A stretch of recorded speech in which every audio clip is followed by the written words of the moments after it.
Hello, hello. Welcome back to the second time in the same week for more shiny hunting. And guess what? Last time we did this on Saturday, I had it set as 43. No, it was 42. Today is actually 43. So hi. Hello.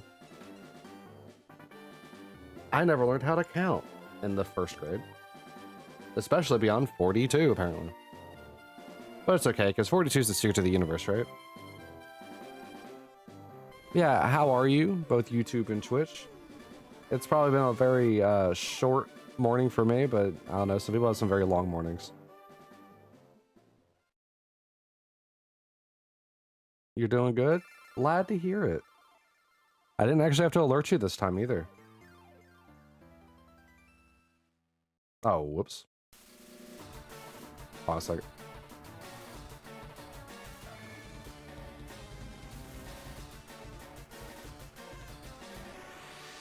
I accidentally posted the wrong thing on one of the socials.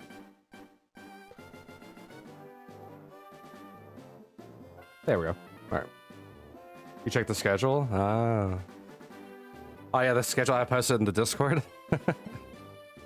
Also, if you're not a part of the Discord here on Twitch or YouTube, I do have one of those. YouTube is in the description. Twitch, you can just do !Discord. No, man, somebody actually uses that schedule section. I mean, that's why it's there. Makes it so you don't have to check Twitter or anything like that. You can just check in the Discord.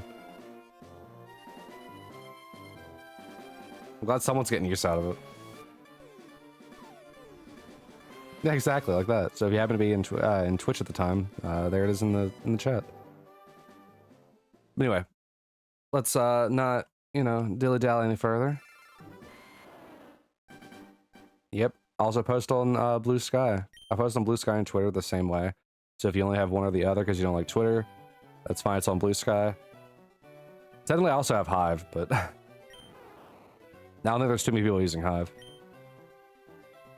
I'll still post there anyway. Oh man, just doing everything. Yeah, YouTube, obviously you're listening to this, but YouTube for all the VODs, and you know, TikTok for all the like essentially all the clips that come from the channel. I really need to add into you did Discord first. Like there's a whole bunch of like clips on here that I need to add to TikTok. Right now I just have like a bunch of the shiny finds. First check of the day. Nope. Let's see if this works. Sounds good. All right. Oh boy. It feels weird to do this for a second time in like a week because it's been a very long time since I've done 2 different like Pokemon streams in the same week. Because usually I just like reserve for Saturdays. I think like there was one time in like it was either May or no, it was either March or May where I did do it like back to back because I missed a day. But it's been a while since I've done 2 concurrent ones. Why does my VTuber chair have a snowflake on it? It was to kind of like represent an eye. Because like it's a snowball with a snowflake on top of it. I can't just be how am I supposed to see what's going on if I can't like see?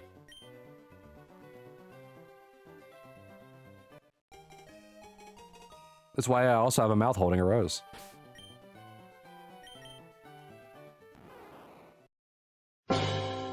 Actually, speaking of which, you know what? Hold on. Let's change that, should we? Or shall we? Let's see. Which is it? It's this one.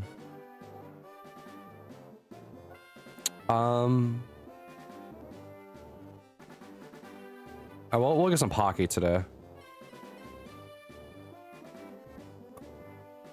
A massive Pocky. I thought you were Kokichu sleeping? No, that's Kokichu. He's the one sleeping. He's the one sleeping on me.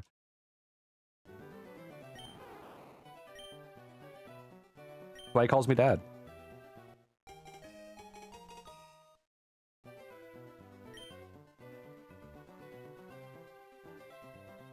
Apparently I'm daddy VTube chair.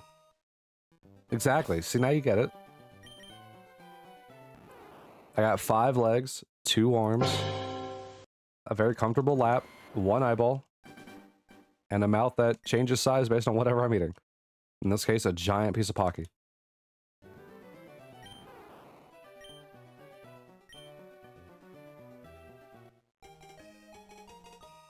Mind you, I have no hands. I'm only arm.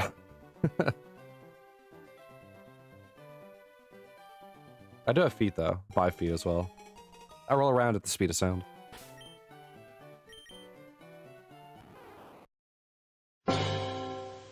You're all feet. Exactly. No hands, all feet. That's how I play. All these feet and I still suck at COD. And other PvP games.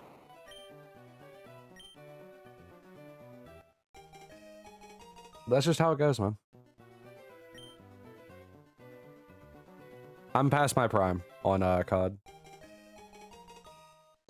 Once you hit 28, your skills with COD immediately diminishes. Which is why I'm doing a less stressful game like this. And Metroid Prime. There's no multiplayer, not that I have to worry about. That I have to worry about, I should say. I think Metroid Prime 2 had like a multiplayer option, but I think it was like PvP. I didn't even click into it when we were doing the streams of it.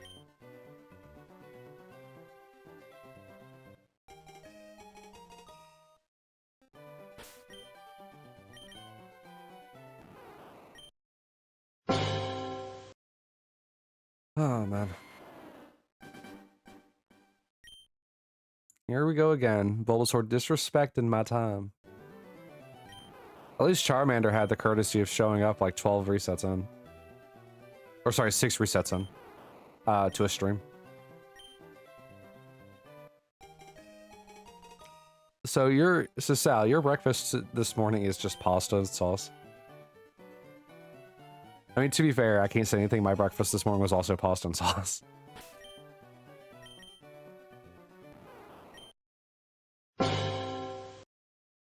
But that's unlike you. Usually, you know, you get some actual breakfast food.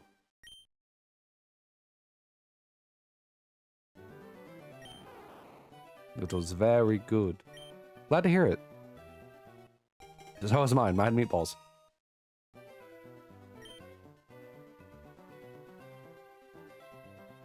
You were craving pasta? I was just trying to find something quick to make.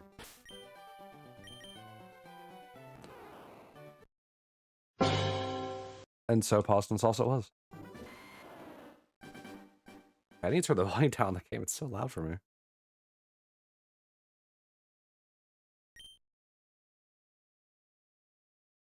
Look at my phone.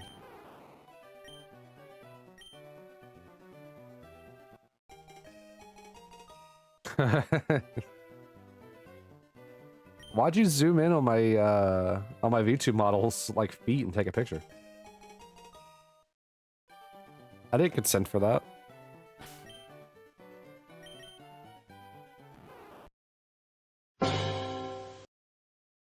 I am a proud individual YouTuber who don't need no shaming of my feet, please. Trying to find a good spot for this to be. Microphone. I think that should be good. It's like angled it better, so I can actually see everything better now. Still within 6 feet though. 6 inches? 6 inches, not 6 feet. Jesus, I'm yelling from across the room. Next fate.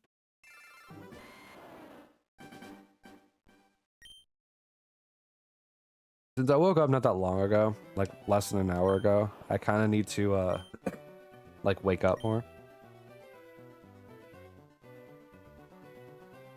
So I'm still a little bit of in that, that sleep fog.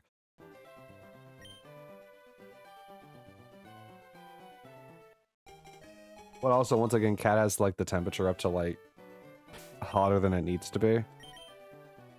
And so now it's really warm in my room. I actually have the vents closed in my room too, so that way it doesn't get too hot in here. That doesn't help though, when the rest of the house is scorching.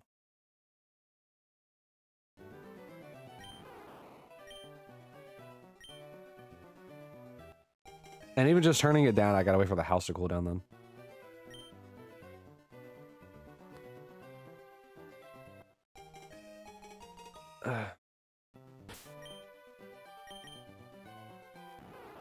All right. And that is the first raffle of the day. Oh, we'll do that.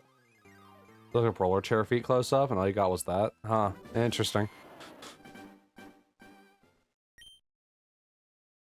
Yeah, I mean, you look up anything, you're gonna find it on the internet. I'm pretty sure if you scroll, like, just look up anything, you scroll long enough, you'll probably find it.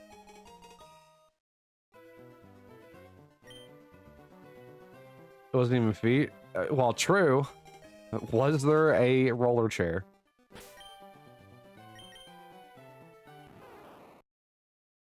You also could have just looked up, you know, roller chair wheels.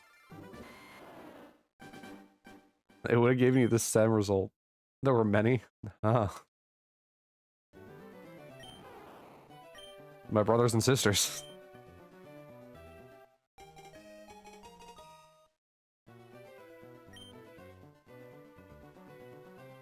You know, I wonder what kind of gaming chair this model is modeled after. I don't even know. Probably just a generic one. You're doing your 5 sips right off the bat? How dare you? Hi, Sal Char Char. I mean, I did get out of bed from laying down to immediately sitting, so I probably should stretch a little bit.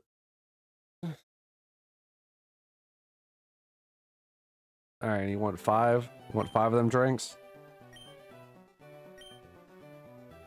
1, 2. Sorry. Been up since 3 a.m. Brother.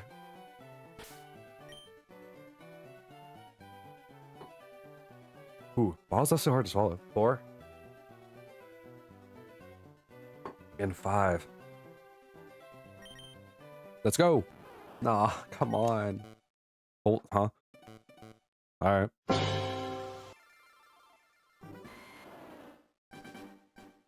Wait, it wasn't even on that. Wait, it wasn't even on. I'm still hitting the button.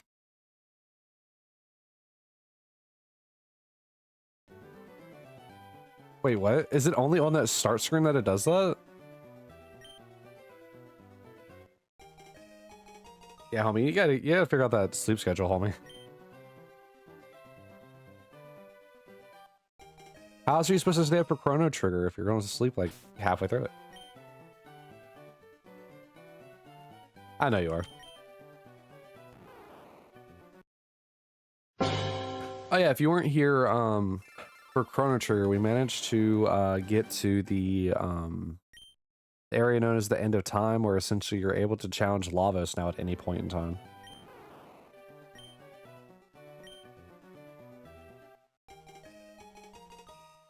So the journey's just starting. But I also have access to magic now.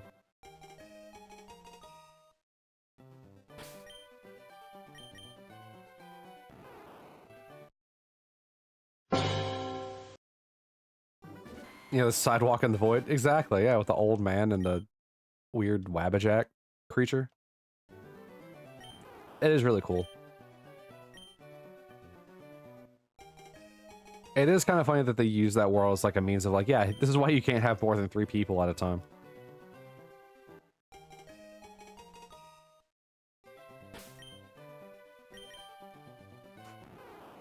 I mean, what is it in Legend of Dragon? Everybody literally just travels with you.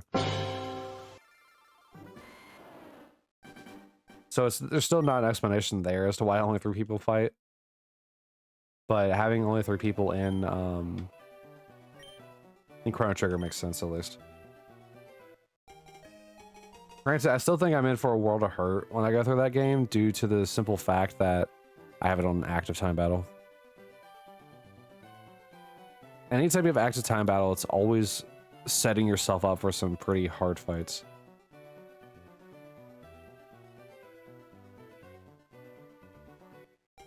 But I'm excited.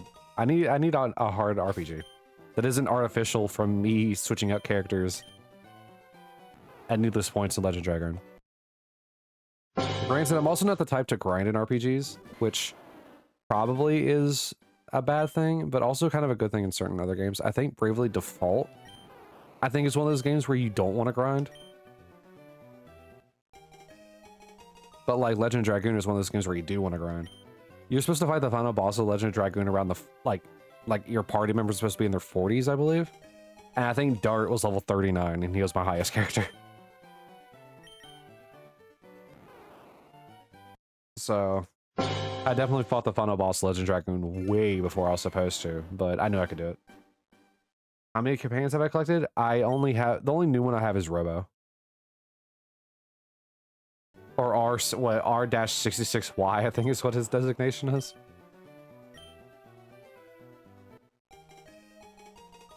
So yeah. So it's just me, Luca, Marl, which I know is Marley. I've been having some people get on to me about that. And Robo. He has a cool moment later on. Do I have to have him with me to have that cool moment, or is it just something that will happen anyway?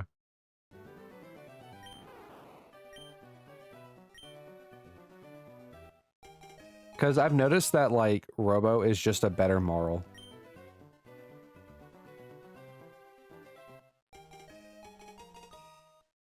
Oh, I need to have him in the team? Okay. Yeah, I noticed that he has, like... He has the same healing ability. There it is again. He has the same healing ability. He has better defenses, better health, better attack.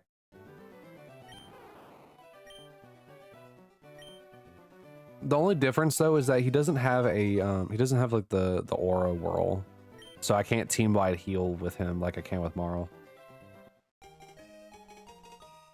You know, I said this last time. I said it like I literally said it yesterday. I'm gonna start calling her Marley instead of Marl. Just because people, it upsets people when I say Marl. He is made of metal. I mean, fair.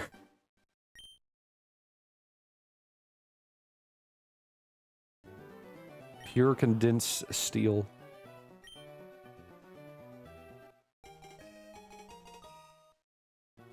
A part of me, whenever I go back to Chrono Trigger, I want to I want to fight Lava Stick immediately. Because I know that I'm going to lose if I do that. I know for a fact I'm going to lose. Like, fighting the final boss at, like, the earliest point available? There's no way. You prefer Marl the way I say it? It's assisting the way you say it?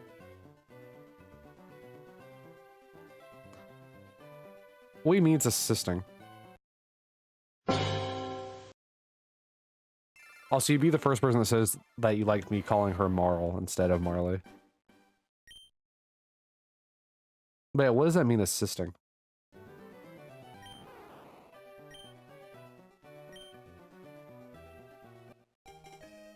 I only call her Marl because of just the way that the name rolls, and usually Marley has a Y at the end of it.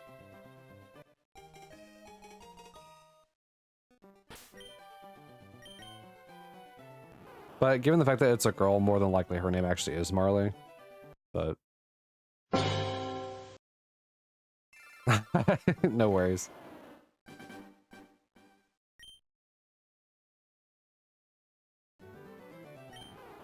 I mean, I could just call her Nadia. Just cut all ties and just keep calling her Nadia. I don't like formal titles. Alright, Nadia. I actually went to True Achievements after, not True Achievements, Retro Achievements after I got off stream yesterday. And I couldn't read. Probably because of all the times I was reading in Chrono Trigger. And for some reason, I thought it said that my party member had Marie in it. Like, I don't know who Marie is, but I hope she's a good fighter. Then I realized there was just a little bit of, what do they say, schmutz on the, like, that was slightly covering part of the L. So it looked like an I.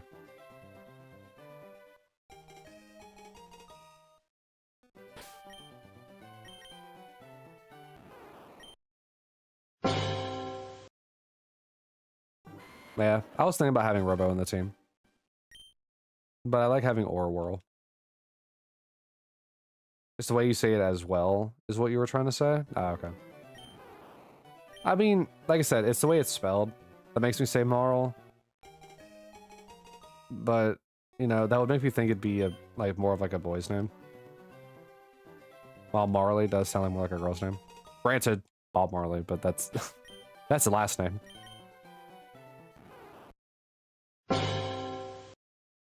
I don't know. I'm really not bothered by it either way. It's a name. So long as you know who I'm referring to, it doesn't really matter how I say it.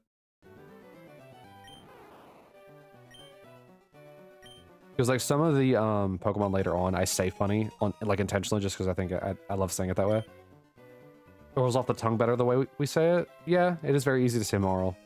Marl. And I've been saying it since we started Chrono Trigger that now saying Marley sounds like it feels weird. Which is why I'll be interchanging it at random.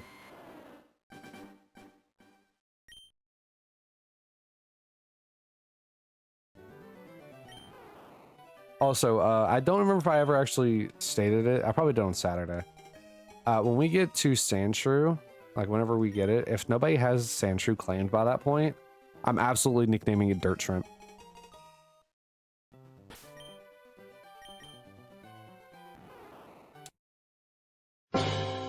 In honor of a goofy TikTok that's like fake, like super duper like derpy fake Pokemon. I think they're called Knots or something like that, or Notamons. It's one of the two.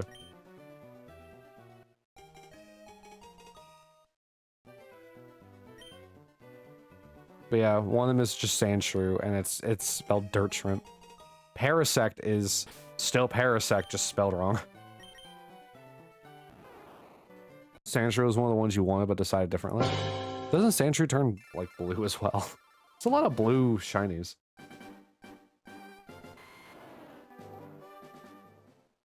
Let's see. I mean, all game versions. No, he turns green.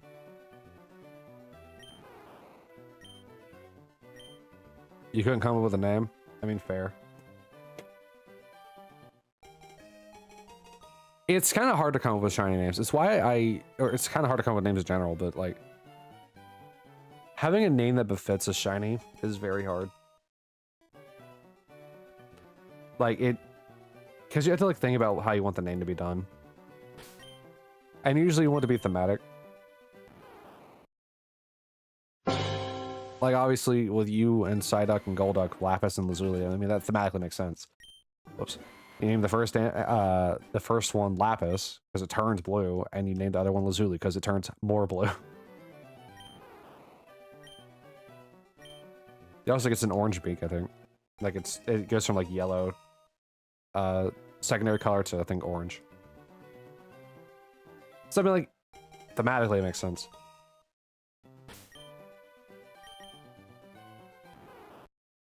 Because it's not like you were naming Psyduck Lapis and then naming Mew Lazuli.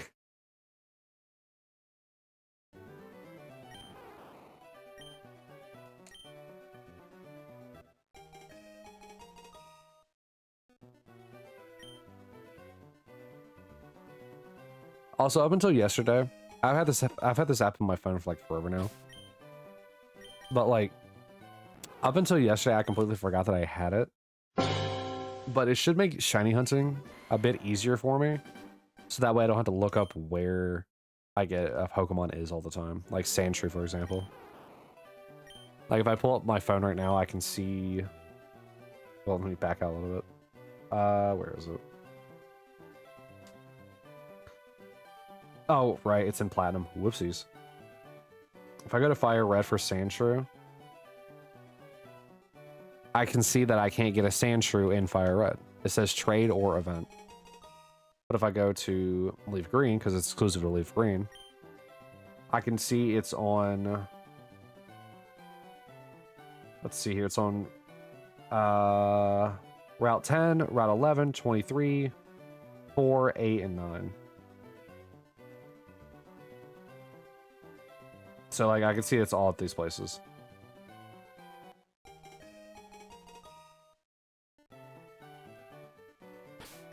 I don't get, like, spawn information. Like, I don't know if they're, like, a 10% spawn or whatever.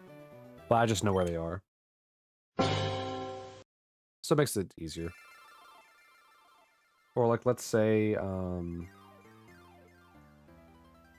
boy. Let's scroll down a little bit.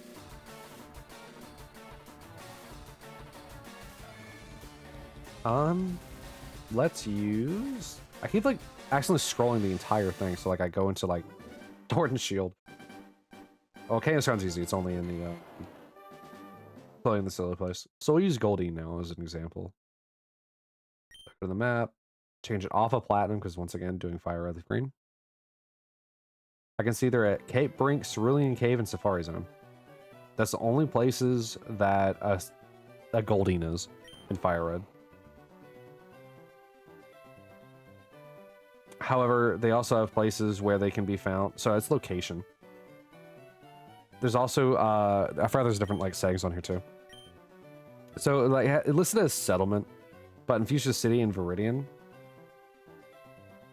you can find them via like the rods. Or if I go to route 22, 23, 25, and 6.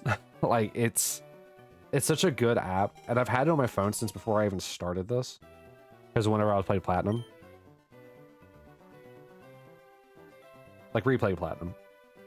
And so I completely forgot about it until just yesterday when I was like browsing like all the apps on my phone. And noticed it. It's definitely a lot sleeker than I remember it being. Another kind of like funny thing they have on it is they have the Pokemon cries, which may not come across very well due to the microphone, so you might want to cover your ears like the next couple of seconds. When I proceed on the screen, you'll know I'm done. But like this would be like the cry for Porygon, assuming it comes through properly. So like it has like a whole bunch of the cries from the Pokemon as well.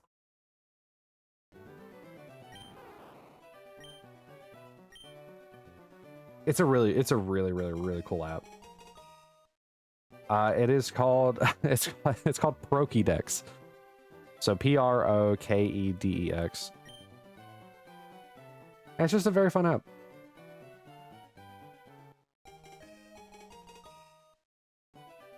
But I mean, there's a whole different thing. They even have a shiny hunting section.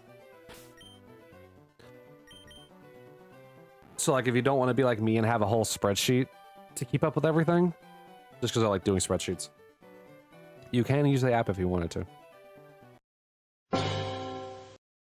Also, it's time for the next raffle. I never used the shiny hunting thing on it, but let me just add to this. Oh, interesting.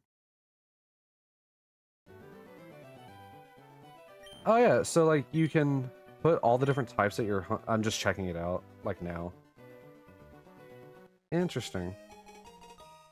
So whenever you start the hunt, right?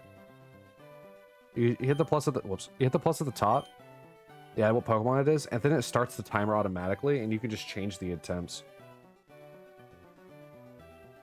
So what was the one for Bulbasaur? See, what was it? 60. It wasn't 6412, was it?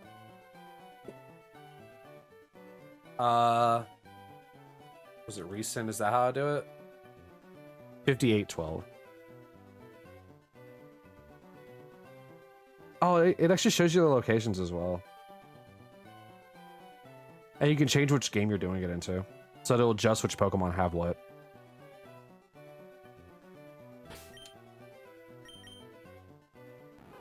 Overall, just a really good app for any Pokemon enthusiast.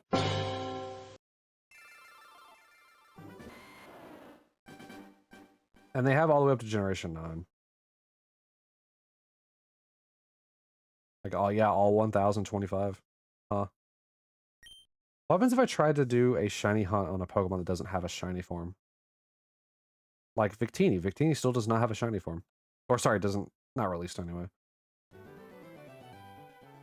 It would have been really funny for like somebody to like have this app whenever Victini initially came out, which I don't know if this app was around that long. But it'd be really funny to like just see how long Victini has been out. And just to see that timer. Tepig. Oh, interesting. Victini's not in this list. Which, I mean, makes sense. It shouldn't be.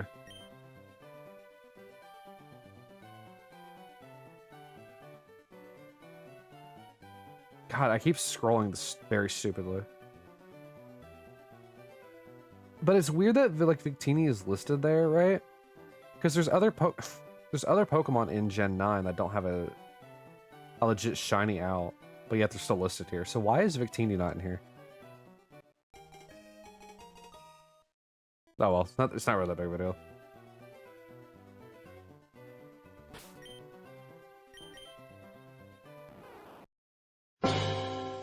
Alright, let me go back to Platinum and remove the Charmander I have in there. Yeah, I can see it took quote-unquote 31 seconds to get the, to say I caught the, Shiny Charmander.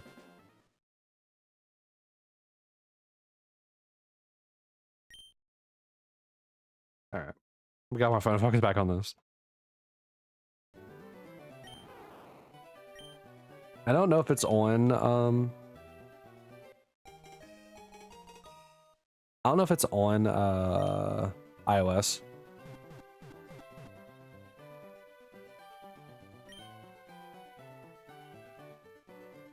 What is going on in Discord?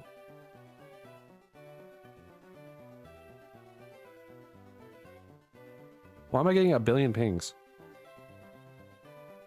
Oh. Oh, that's why.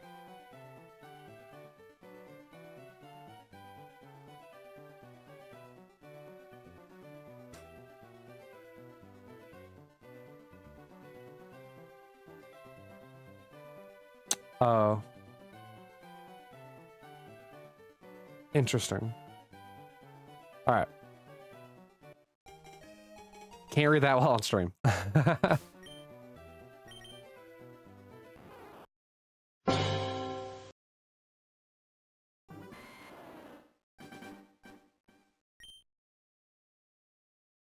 But now the pings make sense. It's nothing bad. It's just I can't spoil something. Is essentially what I'm trying to say.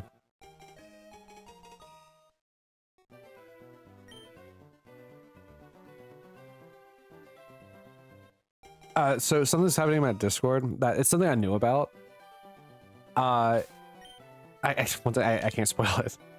It's not like a project for the channel or anything like that. It's literally a it's something that's happening that I was asked to do.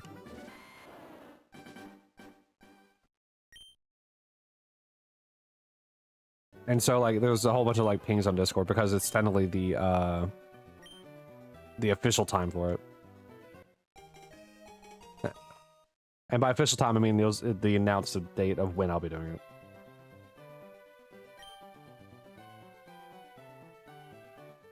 But once again, it's nothing for the channel. It's just it was pinging while I was doing it. It was like constant pinging.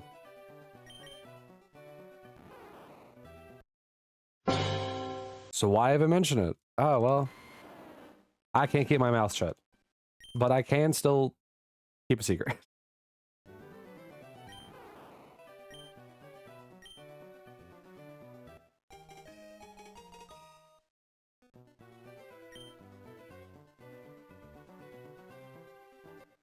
Man, we're getting so close to 7,000 though. It's starting to really feel like, can you tell me I can't?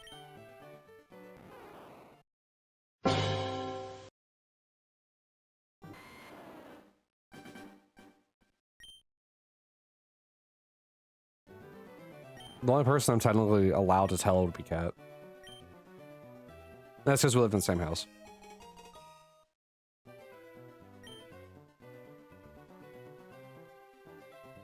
I'm scared that Bulbasaur is going to be the first one to go over odds. 4 in. 4 shinies in, we're already going to get hit with an over odds. I'm scared by that. It's a scary prospect. And mind you, once again, I can't start Leaf Green until I get this Bulbasaur. I mean, I guess I could, because I have a Squirtle on the Dadente one. But I don't want to hunt shinies and Leaf Green on Dadente. Just because Bulbasaur's taking forever.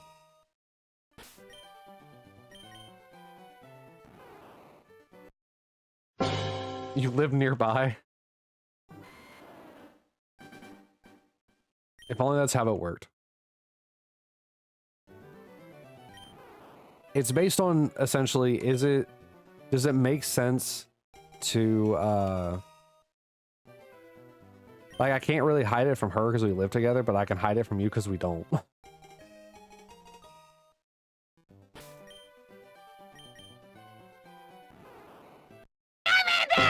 Hi, Sal, chair. It's really nothing important, but it's still legally I can't talk. I can't disclose information about it.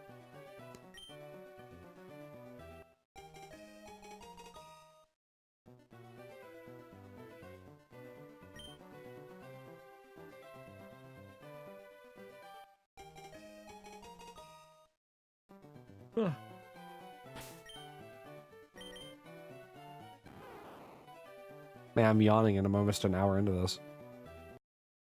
That's what I get for waking up only an hour and a half ago.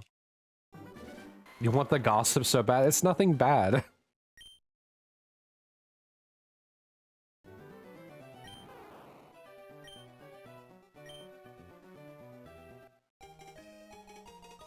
Gossip makes it seem like it's bad.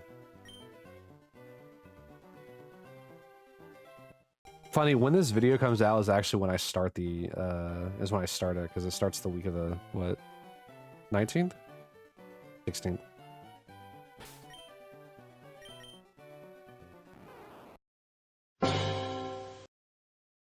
Actually, now I need to look at my calendar.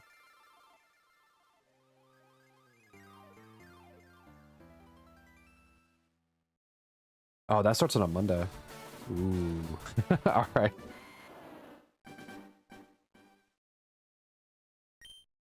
'25th. Brother, what?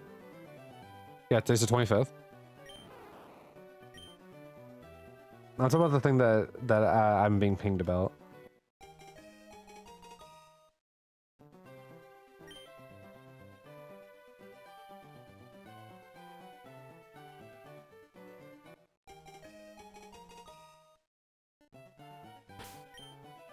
All right, check for 7,000.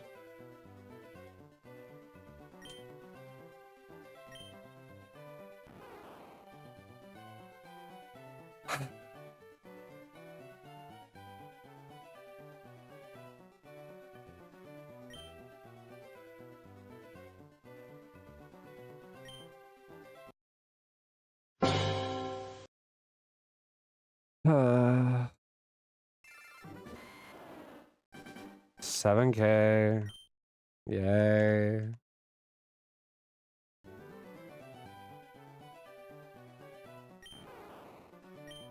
Why am I here just to suffer?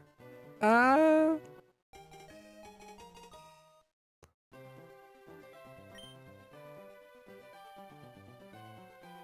All right, here's to another set of 100. Oh, what? Wait, what do I have L set to? It's just LR, what? Why is hitting that going back to cancel? Oh, I see, I see. L and R switches left and right.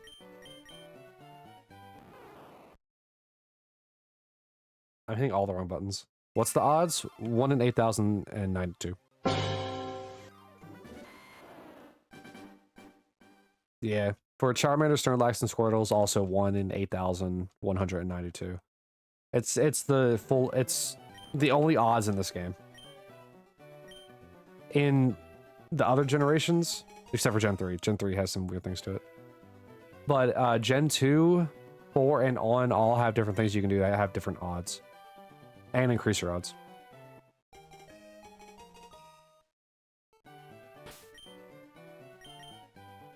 So when we get to Gen 2, we'll have better odds solely whenever we get a Ditto. Whenever we get a Shiny Ditto, we will have better odds in Gen 2. So I'll have to do a 1 in 8,192 hunt for a Ditto in Gen 2, which we'll already be doing a hunt for Ditto in this anyway. But I can't transfer backwards. Is it white? Huh?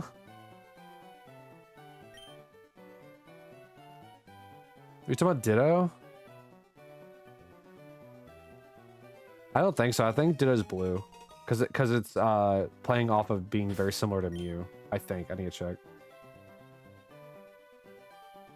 Oh wait, I need not Fire Red. Well, I gotta check Fire Red's Ditto as well. But I'm pretty sure Ditto's blue as well. Yeah, it's blue. Let's go to Crystal. Oh, does it not actually change the sprites based on which region I'm going to? Okay, so it doesn't change the sprites either. That's a shame, but oh well. But yeah, it's blue. White would be better. I'm not naming it what you're thinking. If it was white, I'm not naming it that. It has to be family friendly, homie.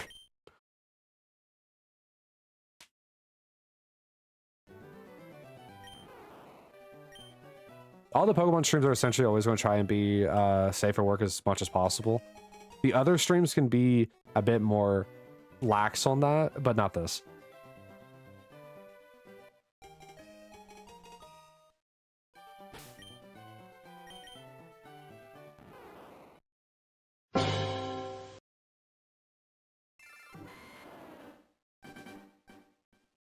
It's why, like, sometimes during, like, the Resident Evil 8 playthrough, like, while I was cussing more.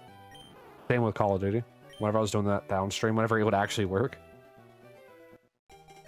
Sometimes cussing will slip through in other games as well, but I try to actually maintain completely, as much as I can, no cussing during Pokemon. Because Pokemon at its core is a kid game.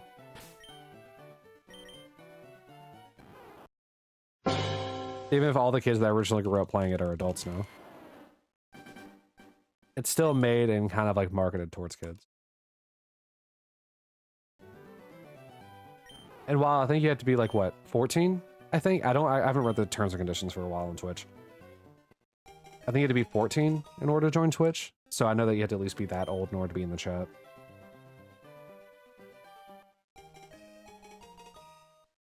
And if some 14 to 17-year-old is in here and they have the game going, or sorry, they have the stream going, I don't want to be cussing up a storm when their parents walk in and be like, what is this? It's Pokemon. Well, yeah, I see that, but well, like they know what Pokemon is. Yeah, I see that, but like, why is this person, you know, cussing like a sailor? So it's like kind of stuff like that.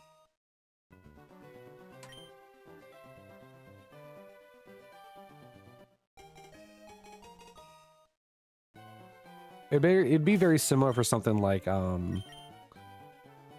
if I was playing maybe Yu-Gi-Oh! Or Digimon, it'd be very similar to the same thing.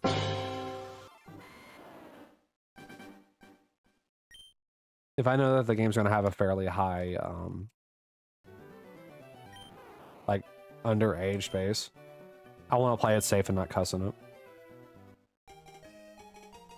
But obviously when it comes to games like Resident Evil 8, it comes already with an immediate content warning. And so like those, I don't really have to hold anything back because they're going to be saying it in the game as well.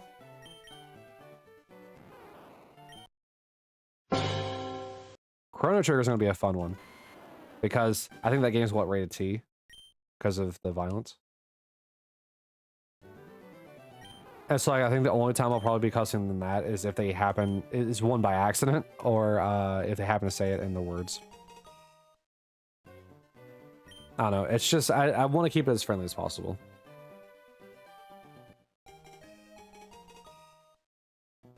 And that's harder on me than you think it is. Because it's very easy and free to just, like, curse. Say a bad word. It's very easy. There's a lot of restraint in trying not to. Oh, actually, hold on. This time I will do it right.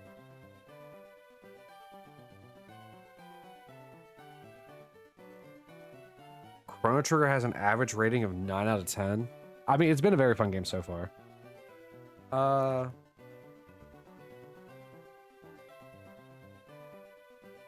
This time I'll actually have the prediction properly going.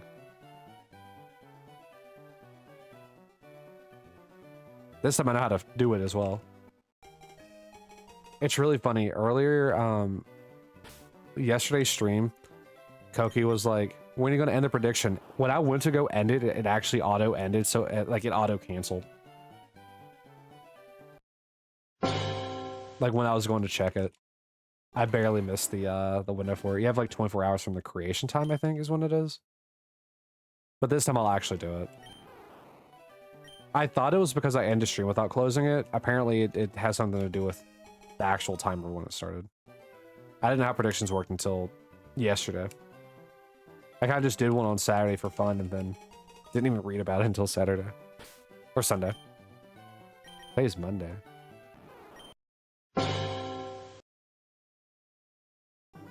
yeah, essentially you can put channel points into it. So it's not for like red orbs or anything like that, it's just channel points. And usually you bet against other people. So without anyone else really being here, I don't know how the payout works.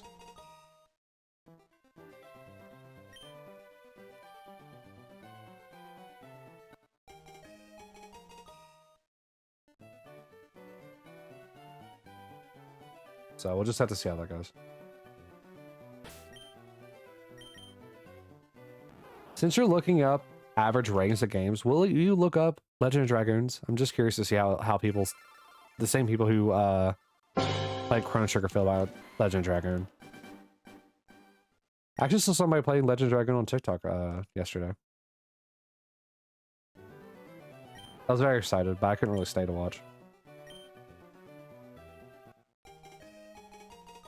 Also, next year, whenever Severed Chains finally gets the next dev build out, we'll be playing that next year as well. We'll be trying that one out, since essentially it's not a fan mod, but kind of like a fan remake. 74 out of 100. They gave it a 7.4 out of 10. Why? That game is just as good as Chrono Trigger. Just minus all the time travel.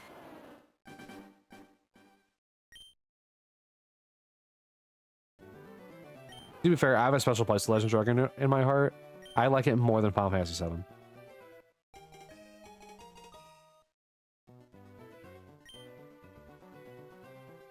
I need to play Final Fantasy VIII to compare it to, because if people don't have Final Fantasy VII as their top Final Fantasy game, it's Final Fantasy VIII. So I need to try that as well. Then compare that to Legend of Dragoon. It wouldn't say, huh? It's a great game, but not better than Chrono Trigger? Okay. I love time travel, but... I mean, I'm still in the very beginning stages, so we'll have to see.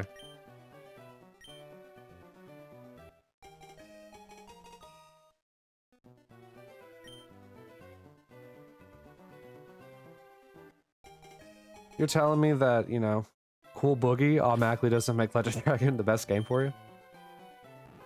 They don't even have voice acting in Chrono Trigger. This is as far as I can tell.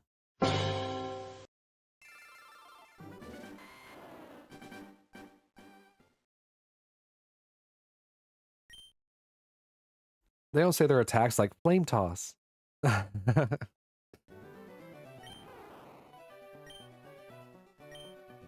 Granted, how could they? It was a SNES game. Add Cool Boogie to Chrono Trigger. Instant 10 out of 10 classic. Play every time. Every week.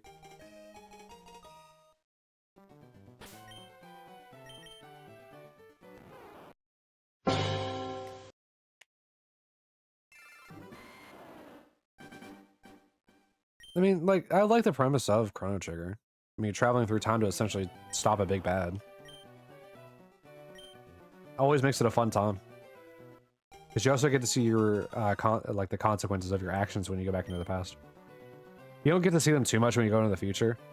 I.e., we stole Robo.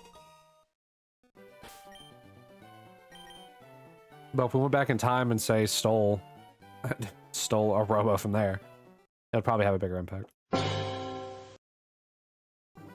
And so those are the things I like to see in time travel games.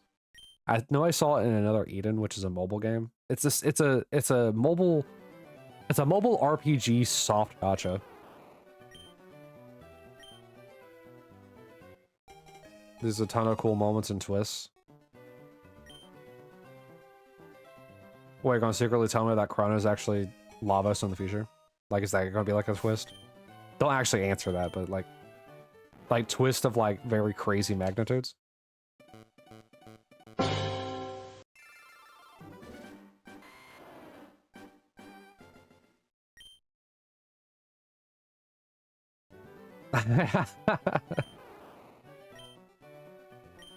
I'm sure we'll make good progress on Chrono Trigger as we play it each week.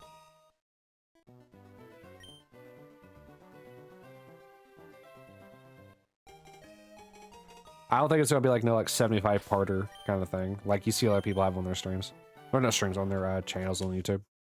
I severely doubt it'll be that long. But to be fair, the reason why like they have like, you know, those 75 parts is mainly due to the fact that they play either half an hour or an hour each time. We do 3 to 4 hour streams, so we make 3 to 4 times more progress. 1 out of 10, what would, or sorry, 1 to 10, what would rate it so far? I mean, I like games that have active time battles. I like RPGs. I like time travel. So far, because I'm just so far in the beginning of it, I'm just gonna say a 7 out of 10. Some of the complaints I can already see that I know are going to be an issue later on is some of the enemies attack way too quick. Like they really do. Some enemies attack way too successively. And I know I could easily just change that by putting it into wait, but that's not the point. Like in active, they attack really fast. And sometimes like the AI has a tendency of focusing characters. Like I think whenever we first went, like at the end of stream yesterday, I went back to 65 million BC for the fun of it before I ended stream. And like the first fight I got in there, I think the 5 monsters, like 4 of the 5 like initial attacks all focused on Luca. It was either Luca or Marl. It was one of the two, and it just like they went from like full health to like 54. And it's like, are you really?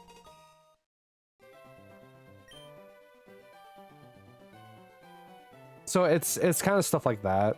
Like I love active combat, but at the same time, it's like if you make the active combat a little too hard, it kind of detracts from it. But so far, all the boss fights having like tiny little unique mechanics have been fun. Like the dragon tank needing to destroy its head, otherwise it keeps healing. Or the robot that we fought in the basement of the Aerostone. Like it counterattacking you if the bits are up. Like those things I enjoy. The boss battles are what really make RPGs.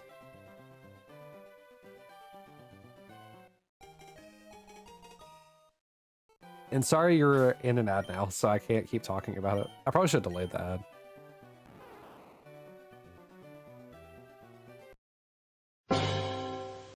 But man. I'll keep harking on the point for like the enemies and stuff like that. So that way I can keep the topic going, so I can keep it on track.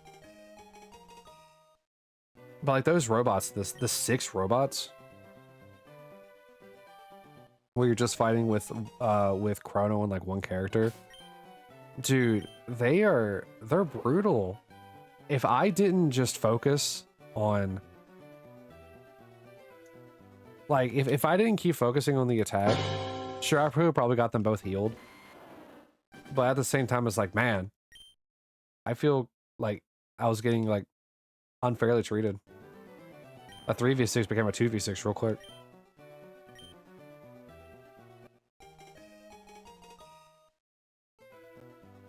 Oh man, we're getting to 70-50.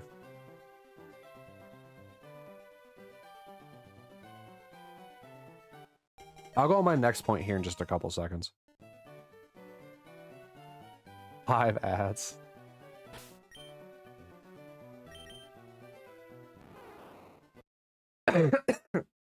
Poor guy.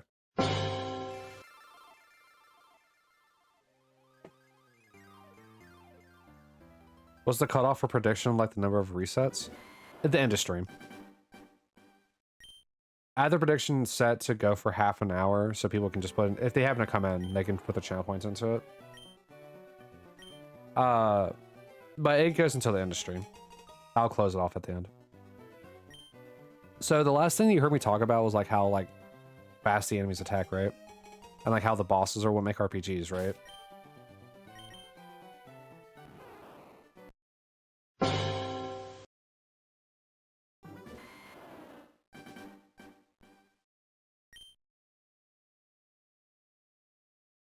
I'm just trying to make sure that like that is the last thing you heard me say.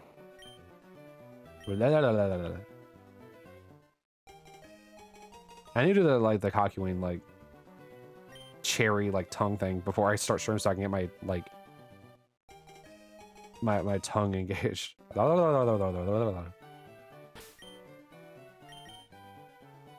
But Chrono Trigger just right now is just sitting at a 7 out of 10. I'm enjoying it, don't get me wrong. That 7 out of 10 doesn't mean I'm like disliking it or like I don't think it's very neutral. I like the game a lot so far. It's just with my very limited experience with the game, the things I don't like about it is just a bit more glaring. So the 1-to-1 means you win the same amount again, right? So overall you get double the money. I don't actually know. I don't know the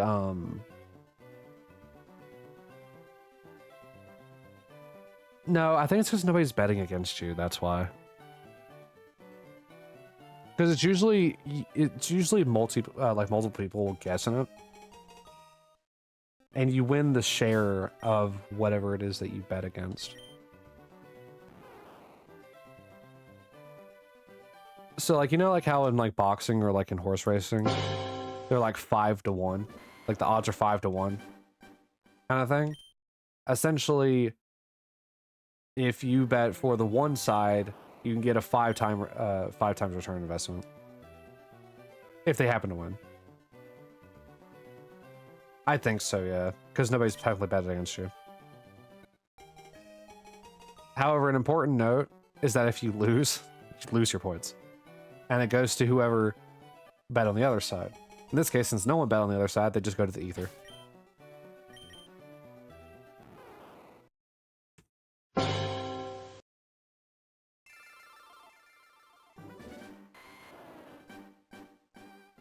But yeah. It's essentially how many people like vote on the other side versus one side and how much is put in. So like if you put 1,000 in, somebody else puts 10 in, but there's only 2 votes, only one of you on each side, you'll get their 10 plus your return, and then they will get their, like if you won. But if they won, they will get their 10 back plus whatever you bet. But like let's say there's 2 people who vote no to your 1,000, they'll both get like, and they win, they would get like half. I know you did. I could see the exact amount that you bet. But like, let's say you bet 1,000. The 2 people on the other side bet 1,000. If you win, they both lose their 1,000, and you get technically 2,000. Versus if they win, they both get their 1,000 back. And they'll get 500 each from your 1,000 because there's 2 of them to your 1.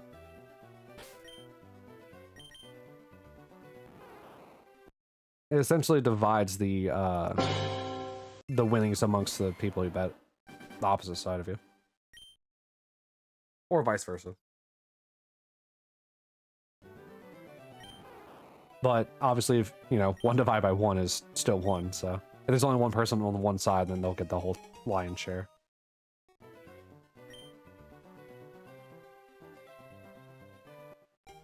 I mean, it's how it works in boxing and horse racing and all that. It's not winner takes all like the lottery. Be crazy if it was.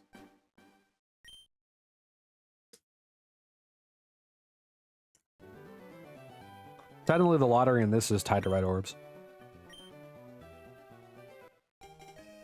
Both with the raffle, the gamble, and the slots.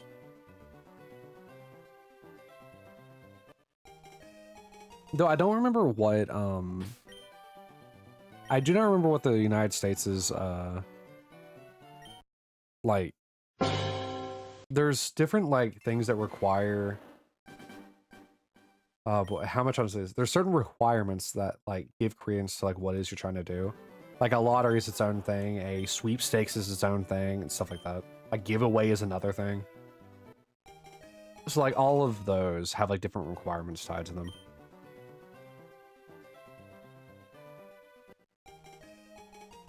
Is your goal to get to second?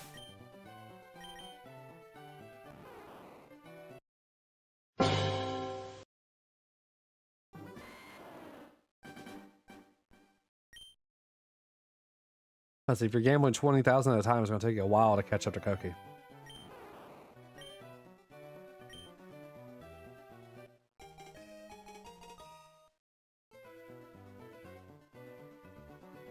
Him slotting all in 4,900 was crazy.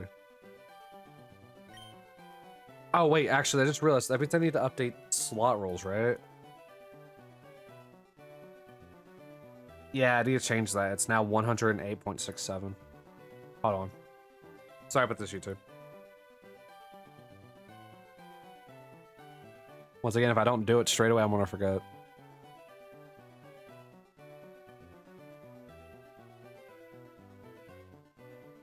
Wait, what? Oh, right, I forgot. I have the command of slot pays out, or payout. 108.67.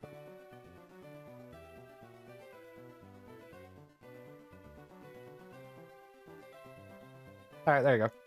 It should be updated now.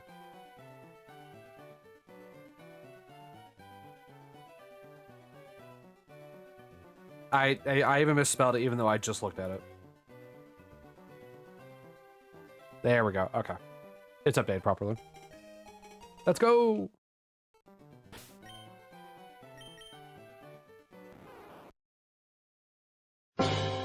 I have been thinking about changing, like adding either new, emotes in there, or maybe like just swapping them out, because if I add more, it makes the, payout even higher.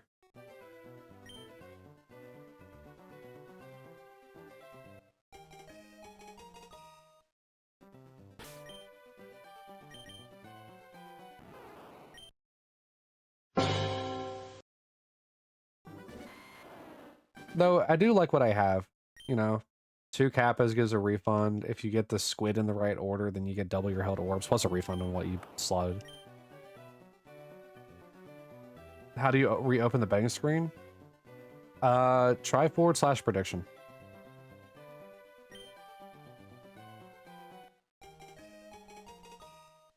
And also like the, you know, flawless victory 3 times. While it does pay out, it will also give you a bonus on orbs.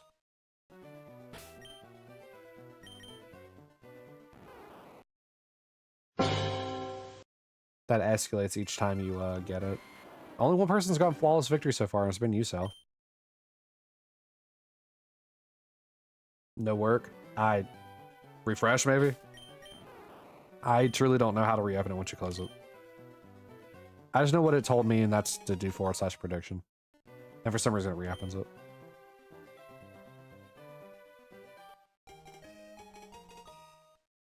Yeah, so if somebody else gets flawless victory times 3, they'll get 20,000, then it goes up to 30,000. I just like the way I have it set up.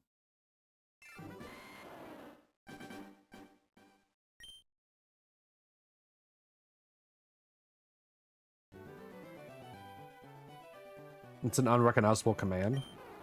Interesting. Are you spelling prediction right?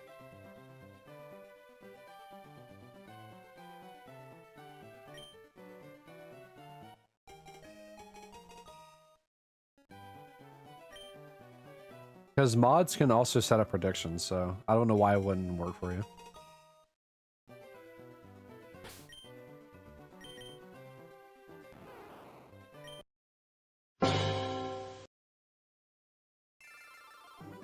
Also, I know you're trying to do the predict. Well, I truly couldn't tell you. However, there's another raffle for you.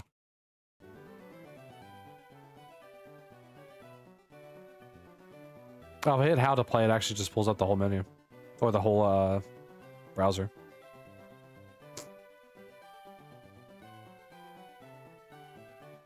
You can only vote once anyway.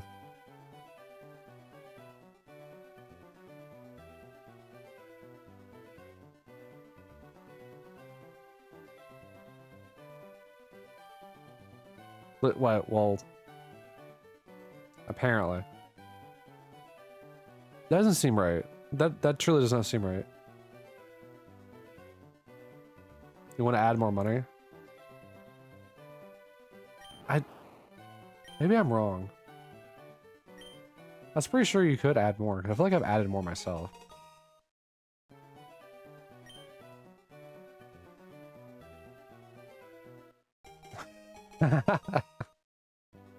You're throwing yourself into the pot, I see.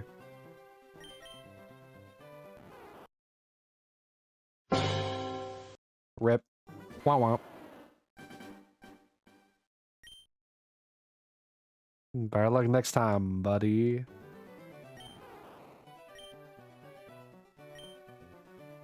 Also, why do you want to throw more into the pot? If nobody bets on the other side, you don't win anything.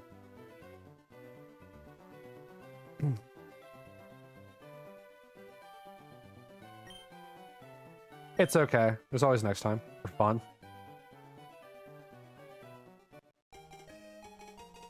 Raise the stakes.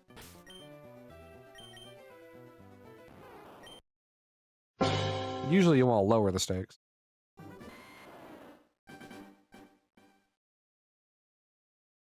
Also, I can't believe you voted yes. When has my luck ever been so... Well, I guess Snorlax. When has my luck ever been so good that I've been able to get a shiny consistently?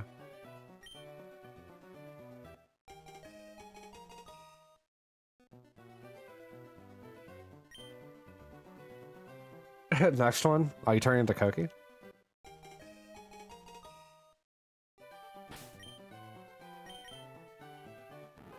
Womp womp.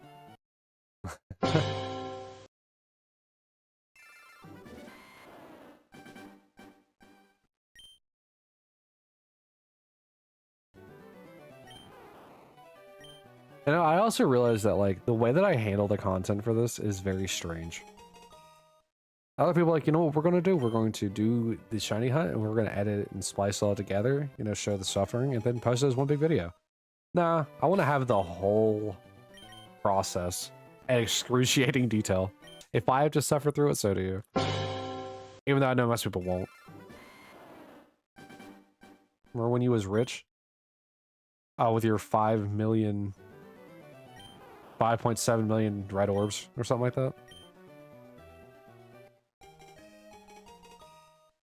5.4.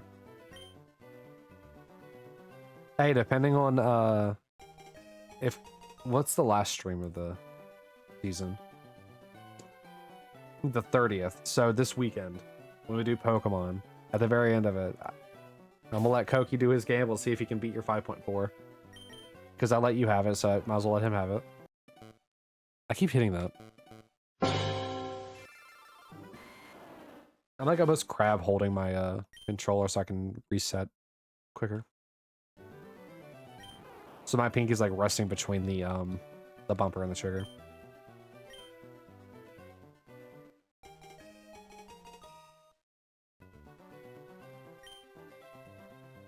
Yeah, I think he won like 6 in a row.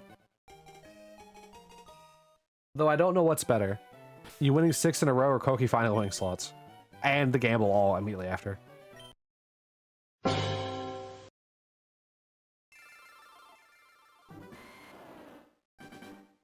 Both of those were crazily impressive. Did you forget you slotted all? Or you gambled all?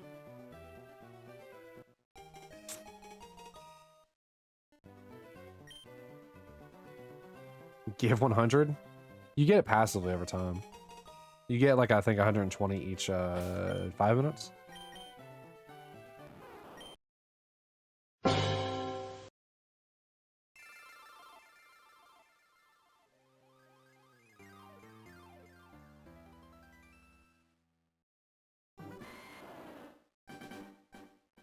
So is my enter button? Alright. My enter button felt like it was like hard to press.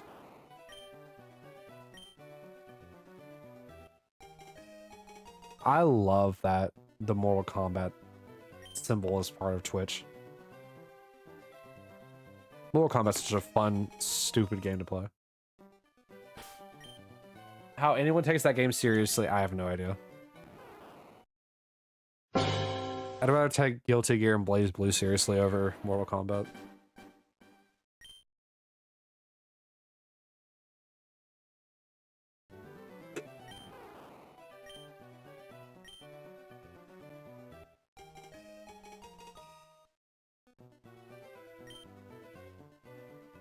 Do, do, do, do, do. I keep like leaning away from the mic so my foot keeps itching. So if I sound like I'm really far away, that's why. Sound back to like when I was originally having the microphone boom mic like behind my monitors.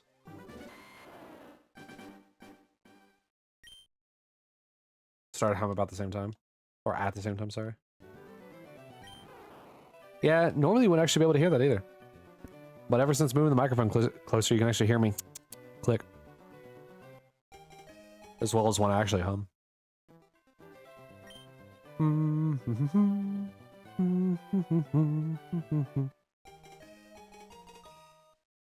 I guess that's why it also helps to have it 6 inches away. Though I definitely do think I still need to have adjustments with it. I do think there are some like adjustments to the noise gate that I still need to have, which I just realized I have not had on for like the past whole week.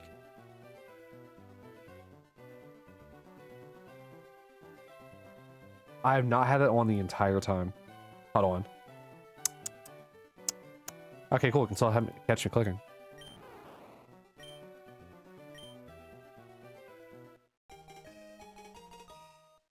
I had not had it on.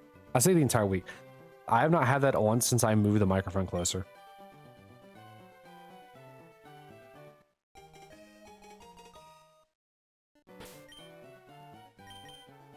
Maybe now the clicks from like the cuffs and stuff like that won't come across.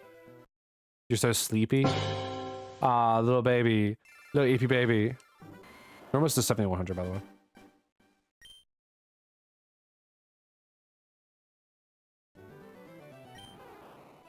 You got this. You can stay up for a bit longer.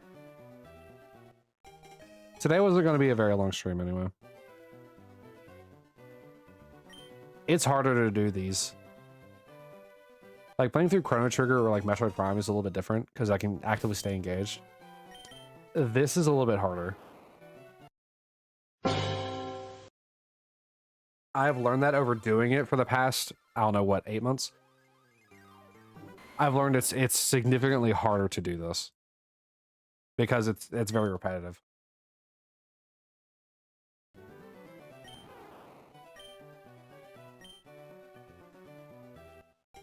But another main issue with it is I actively want to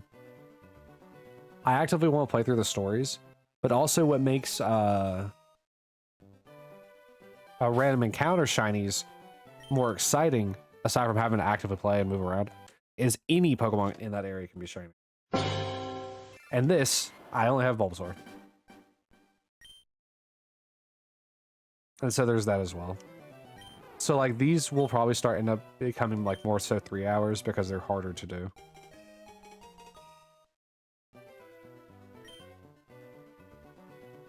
And it's actually a little bit hard to ramble on for 3 hours about random nonsense.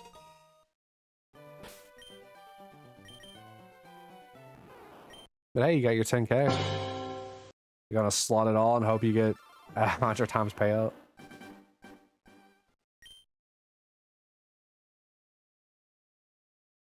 Actually, you know what? 100 times payout from that would probably actually get you to 1 million. Let's pull up the calculator real quick. Yeah, so if you slotted the full 10K, right? Times 108.67. Yeah, you'd have 1,086,000. Which I think would still be below Koki by a little bit.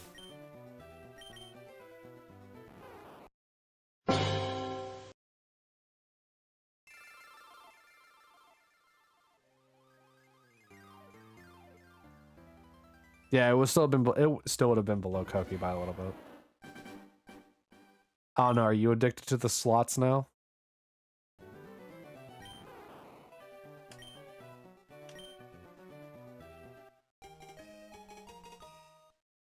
I'm surprised how much that leaderboard has changed. Koki usually doesn't even place in it. Soar to the top. Eclipse also soared to the top fairly quickly. Like from like the 2 Metroid Prime streams that they were in. K-Pad has been hovering in the same spot for a while now. Chip has been slowly gaining as she comes here. And R3 kind of just like got some really good points really early on when we were playing through Metro Prime 1. Ended up kicking Lady J out of the entire top 5.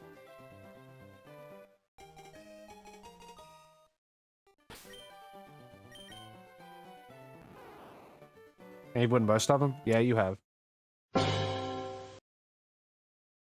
You have won, what, 4 months, I believe?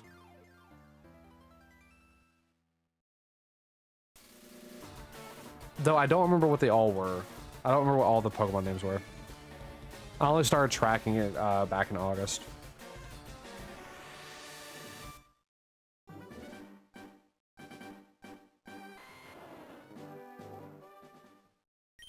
And I think I only started like maybe a couple months before August. So...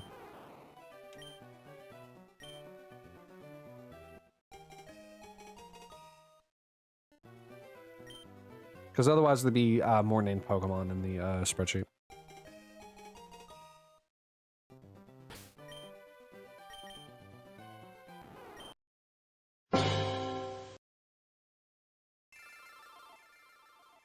Two Lapis and Lizard, exactly.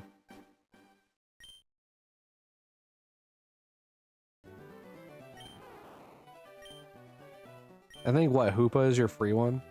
I think. Even though it can't be shiny right now.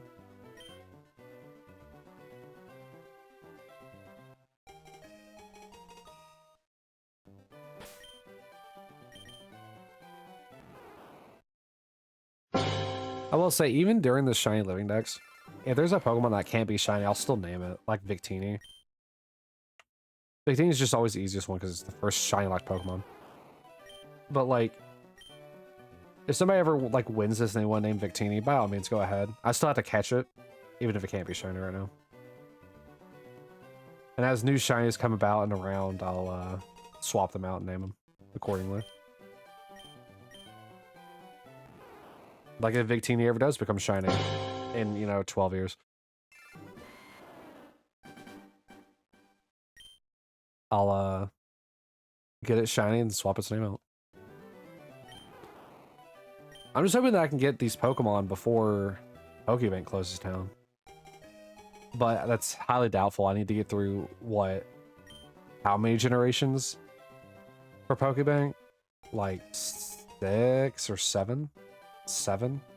Hula Hoopa? Sounds like a lot of hoopla.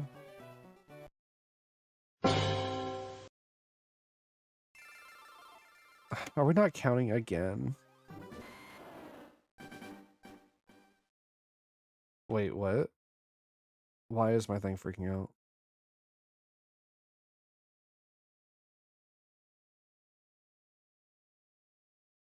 Alright, I know that there was at least 2 that I missed. There's probably honestly a 3rd one.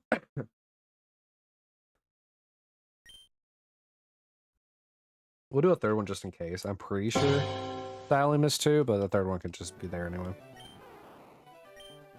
I hate when it stops counting. It does it for, like, arbitrarily no reason. Then it could have been because I opened up the calculator.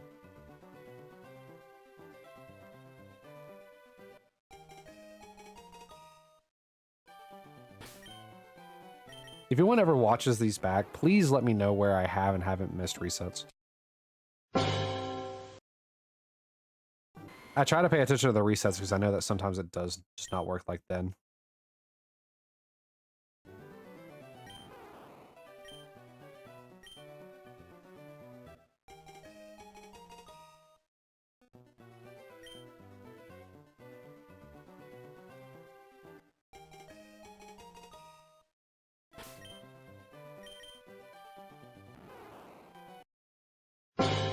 And please, if you do that on YouTube, please leave a timestamp. Because I at least like to watch it back to make sure. I don't want to inflate the numbers by accident.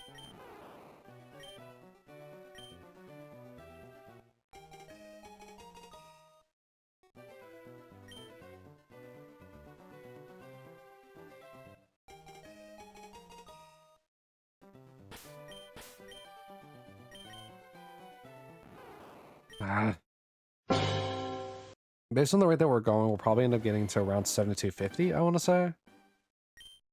Depending on how much I focus on those. So definitely think I can get to 7200 within the next 40 minutes.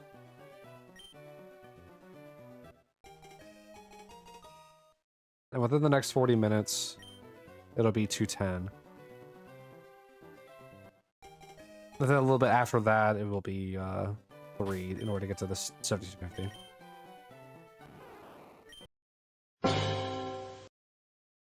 Because we started at 6900 today.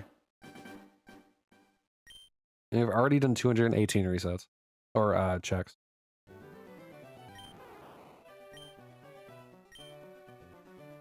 I mean, 109 resets in like an hour and nearly an hour and a half is still quite a lot of resets.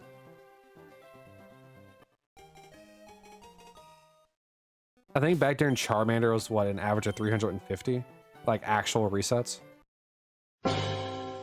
No, it was probably around 300. I think it was 350 on the top end and maybe 250 on the lower end, or 275 on the lower end.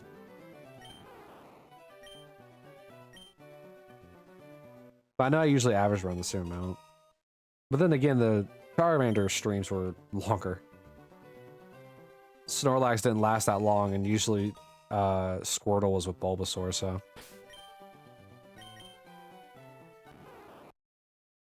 So I think the highest resets per stream have definitely been from Charmander. Especially in the early days when I had like, what, 4 screens? Before I decided, no, only 2 screens per game per hunt. Or 2 games per hunt. Oh my god, I'm struggling to remember the own rule. 2 screens per game per hunt. I think I was right the first time. Sorry about the ad, Twitch. You'll have a raffle here in a moment, though.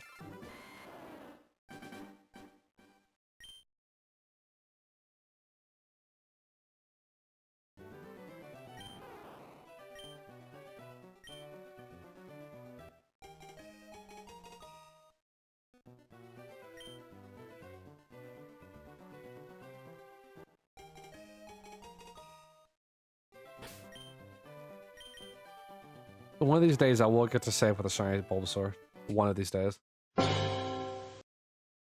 Now, this hunt, I'm terrified is going to also apply to the Safari Zone hunts whenever I go to do those. Which is why there's that one very specific stipulation that I have for the Safari Zone.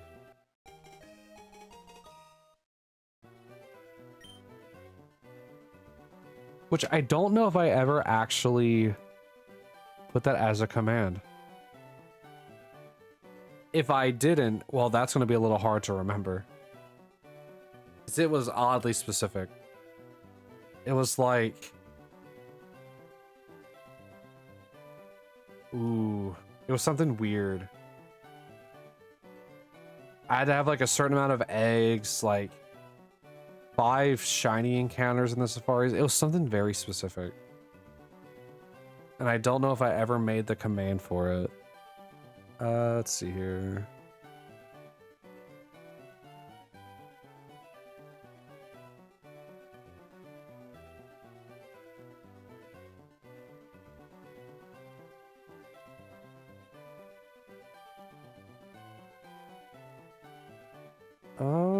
No, I did not. I'll have to watch back that video in order to figure it out.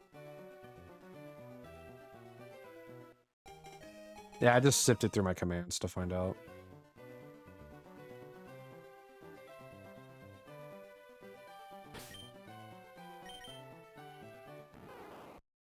Oh well. But like I know it was something very specific. I just don't remember what it is. I think it was like 5 shiny encounters in the safari, along with like, God, it was a ridiculous amount of eggs. I think like, was it to odds with the eggs? I don't remember. I remember there was being like something really ridiculous, like 50,000. I think was a number I listed out at one point. The Safari Mons are so tedious that I have to have a contingency for them. I think with like all the stipulations in play, the next time I run into like a shiny, I can like save state it. It was something very silly. But I need that stipulation in place. Because Safari Zone Mons are, like, unique Safari Zone Mons, I think, go all the way until Gen 5.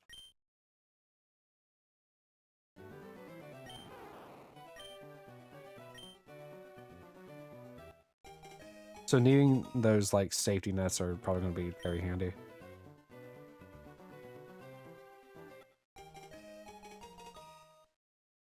Oh, you know, it just really occurred to me. I never finished talking about how, like, from, like, the generations, like, how the odds change. Because I was mentioning that, like, I need a Shiny Ditto from Gen 2. As well as Gen 1 for the purposes of the rules. But, like, in Gen 2, I also need a Shiny Ditto. So I have to hunt another one of those. At a 1 in 8,000 odds. But essentially, I need the Shiny Ditto so I can do the funny eggs. The funny eggs, if I remember correctly, you have a 1 in 64 odds in Gen 2 for some reason if you breed with a Shiny Ditto. Or really any shiny Pokemon, if you breed with it, its offspring has a chance of having that 164 odds, but Ditto's the best one since it can breed with essentially everything. The caveat being I can't do it for stuff like legendaries or things that don't have an egg group. So like those will always have to be the 1 in 8,000 hunts, which is gonna make Suicune fun. Entei and Raikou won't be that bad, but Suicune's gonna be annoying because like Suicune has to be done so early in the game to discover if it's shiny or not.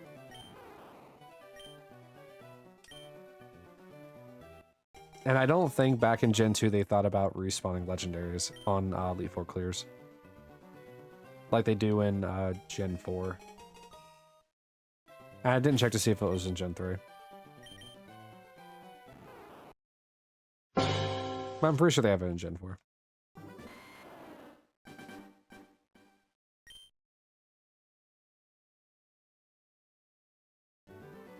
Gen 3 has no increases in odds, which sucks. It's like they were like, oh yeah, Gen 1, no, like original Gen 1, no shinies, none. Gen 2, oh, we have this weird quirk since we introduced shinies. Gen 3, nothing. No methods. Back to basics. Which is what this game, Fire Red, falls into, category, Gen 3. The Gen 4, methods. We got methods for your madness now. Masuda method, go for it. Radar chaining, go for it. I don't know if chain fishing was introduced in Gen 4. I think it was only Gen 5 and 1. Actually, it might have even only been Gen 5.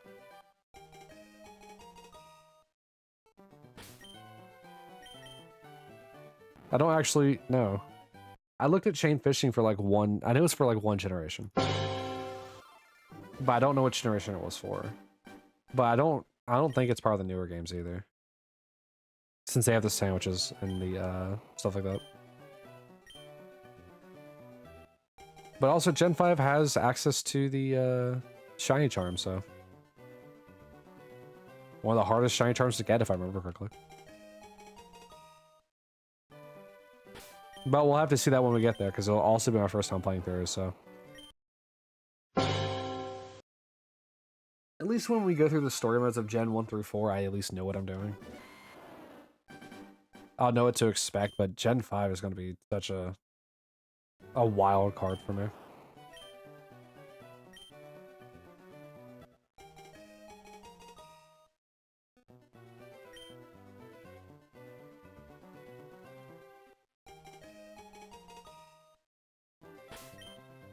But it will be a nice trip down memory lane whenever I get to Gen 2. Especially when I start playing through Crystal. Because that's my Gen 2 game. You're so EP. It's okay. Like I say, if you can make it another hour, I'll be done. Obviously, you don't have to.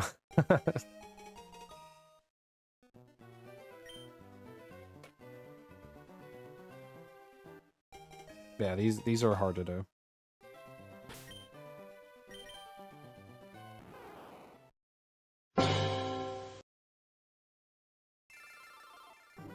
Keep yourself awake with a rifle.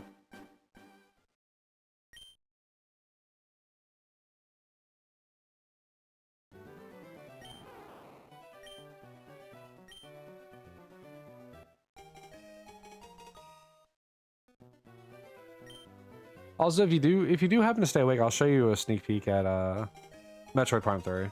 Like how weird it is.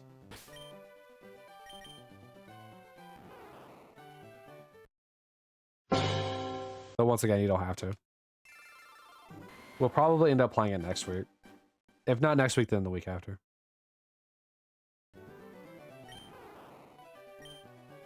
Because I still need to like I haven't gotten into combat in the game yet. So I'll have to see how well that's going to work.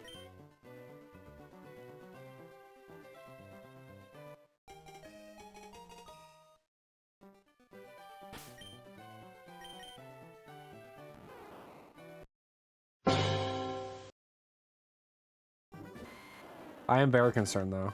Metroid Prime 3 is probably going to be the hardest one because it plays so differently. Like whenever I switched over to Metroid Prime 2 with Prime Hack to see how it played, it does feel different, but it also still feels the same. But Prime 3 feels completely different. And maybe it's because there's better frame rate on the Wii, I guess. I don't know. But like the movement feels different because of being able to like move your stuff freely.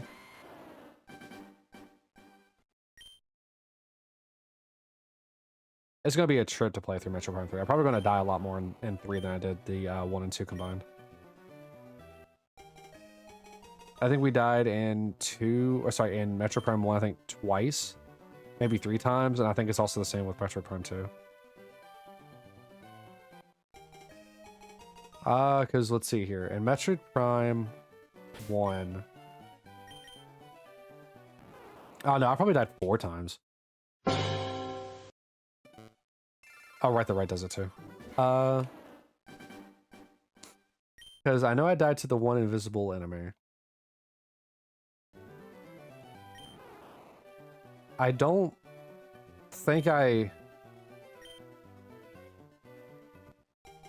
Oh, I got real weak from Phazon one time. I'm trying to remember all this I had in 1, but I'm pretty sure I died like 4 times. In 2, lost to Dark Samus. Twice, I think? No, it was just the one time. I died to Dark Samus once. There was a section. I'm trying to remember what it was. There's a silly section too where I also died. And I can't remember exactly what it is, but I know I died.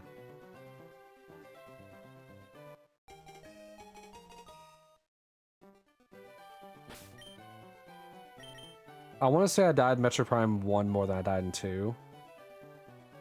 But I still died like less than 5 in both of them.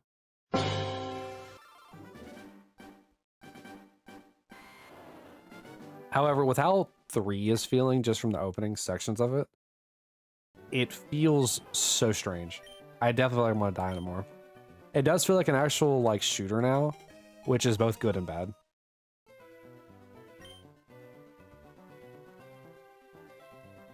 But I also had to like change the controls a lot in order to fit the controller scheme a lot better.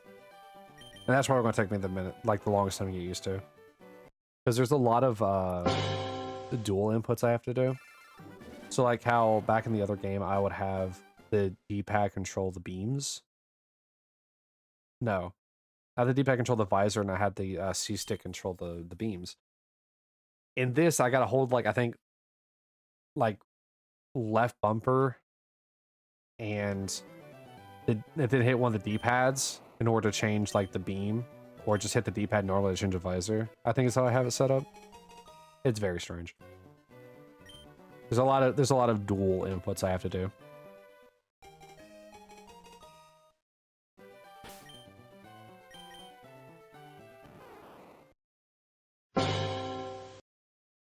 One of the biggest hiccups I had whenever I was trying to set up the Prime Hack for Metro Prime 3 is that I was editing the controls for the GameCube controller, not realizing that like I'm supposed to be editing the Wiimote controllers. Because I didn't think about the fact that like when I got Prime Hack, it's just a Dolphin emulator, just with more stuff in it.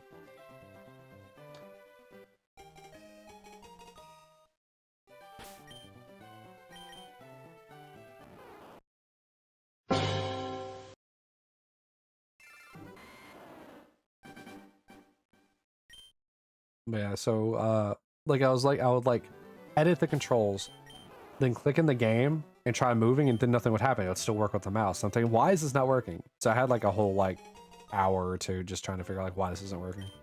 Came back the next day to edit it again. I noticed I probably should have just been editing the Wiimote. Though I did consider playing throughout the entire game on mouse and keyboard, which I think would be the first game on the channel where I've done that. I mean, like, what better game? But then I couldn't do like pitch and or like the motion control itself, like the tilt up, tilt back, spins and stuff like that. Which thankfully I found out that Prime Hack actually already just fixes that and puts it based on your movement instead. So when it's like pitch it forward, you just move forward.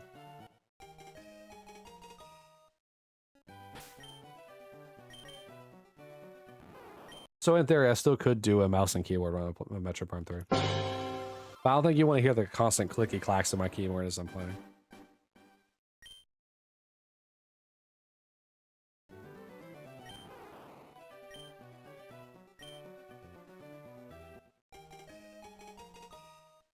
I don't know why these hunts are so hard to do. Maybe that's why Kai limits his to 3 hours.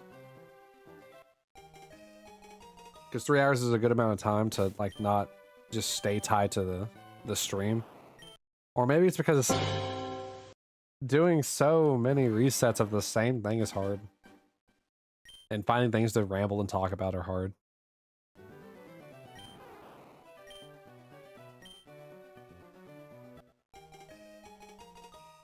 I don't know.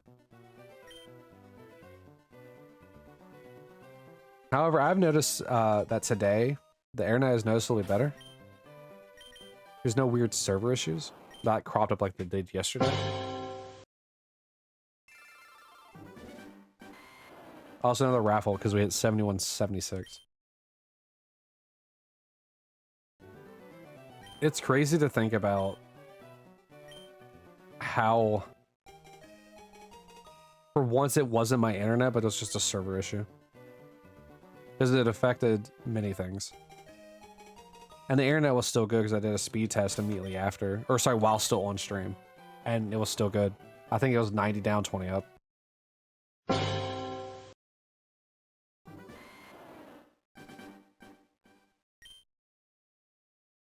Though I will say, I am considering switching internets. Like, quite seriously. Because, like, there is a fiber optic company now in the area.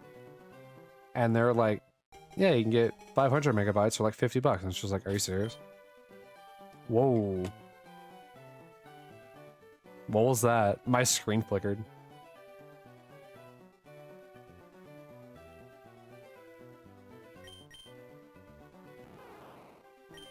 That was weird. Hello? Is everything still good? I'm now worried. Xfinity? Comcast, is that you? Sorry about the scratchy audio as well. Hopefully that will get fixed soon enough.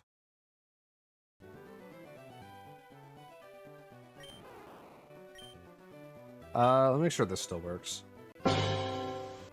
Okay, it does.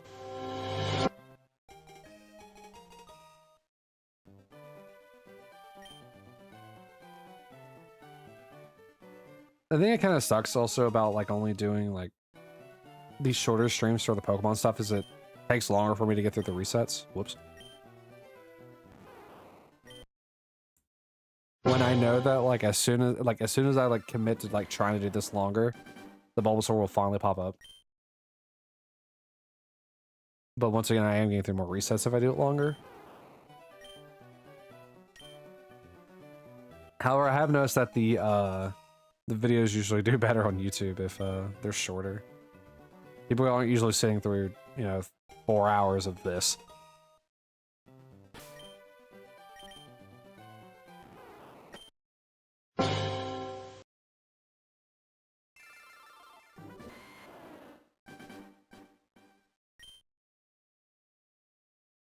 So I will say I'm very happy that I decided to do it like the way that I am. That I'm essentially just cataloging the entirety of my shiny hunt journey throughout the generations. And while it would make more sense to just do them all in like a future generation, this feels more on brand. It makes more sense for me. Because one, I get to experience the story again of all these games up into the 9th generation. Maybe 10th at the point that I get to it. Hell, maybe even the 13th by the time I get to it.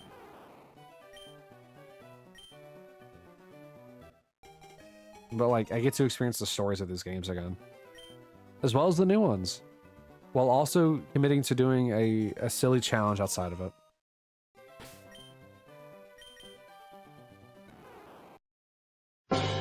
Though I am going to have to do further research on certain things like the shiny charms. Or even like chain fishing. Or like certain Pokemon that only require rods. Like Goldeen. Granted, Goldeen... granted, it's not in this game, the chain fishing. But it would be helpful for future generations. Like with, I don't know, maybe Carniva. Carniva's what, a Gen 4 Pokemon? And maybe chain fishing is in Gen 4 and I just don't remember.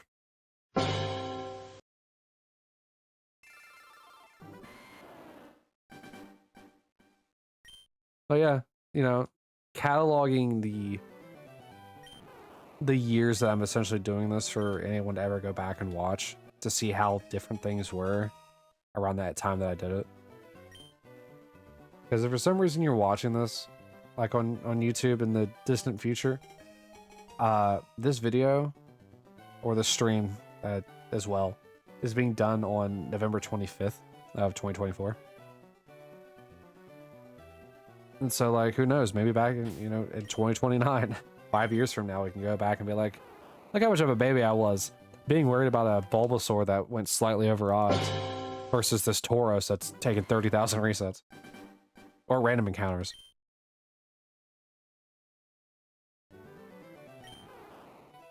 So it's just like, stuff like that. That's right, 5 years later, I'm still in Fire Red.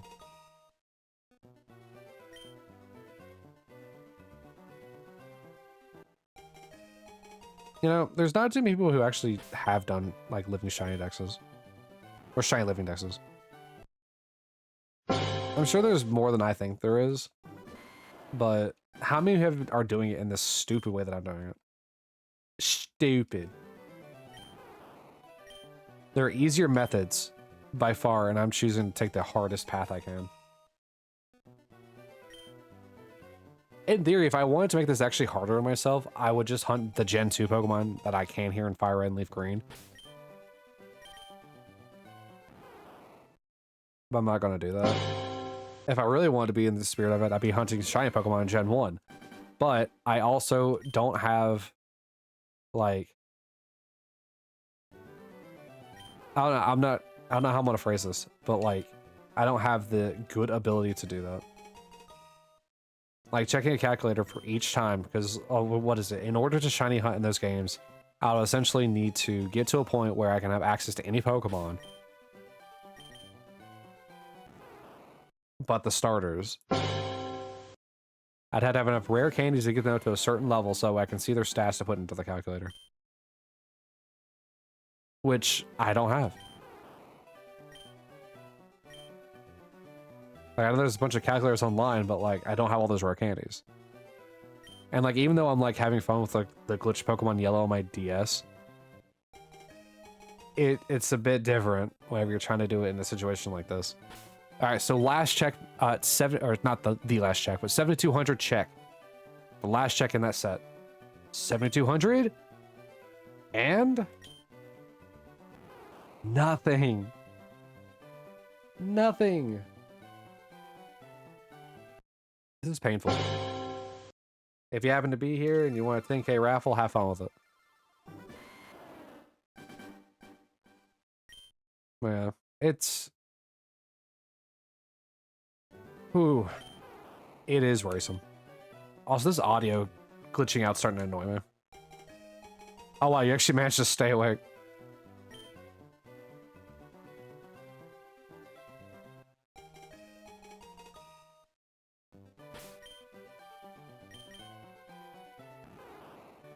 I'm concerned for my well-being on these hunts as well. How long am I going to be in Fire Red? How long am I going to be in Leaf Green? How long until I escape Emerald with its shenanigans? How long will it take me to get a why not? You're about to get a new game? What game is that? Like new as in new or new as in new to you?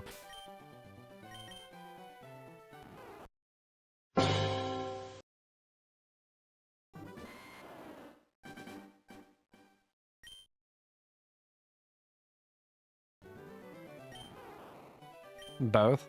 What game? Oh, I didn't even finish my thought about Pokemon Yellow. I'm having fun glitching the game in that. Like, I have the level 100, like, Nidoking. Just because it's funner. And I intend to have the shenanigans with Mew and the rare candies and that just for fun. Just because, like, I never glitch these games, so I think it'd be kind of fun just having it on my own personal copy. Small Land? I have never heard of that. It's like Arc and Grounded combined. Combined.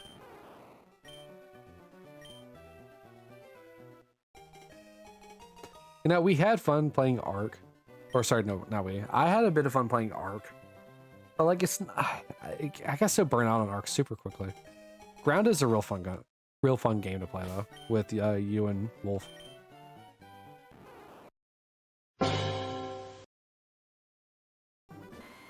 Granted, it started to feel like Minecraft after a bit.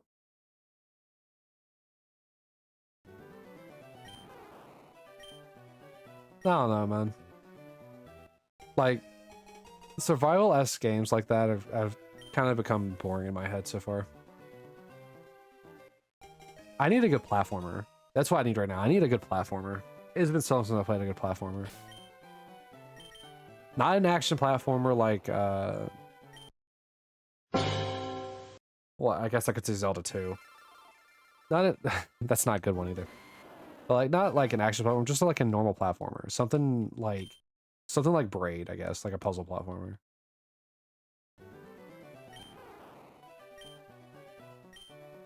Maybe we'll play Mario on stream.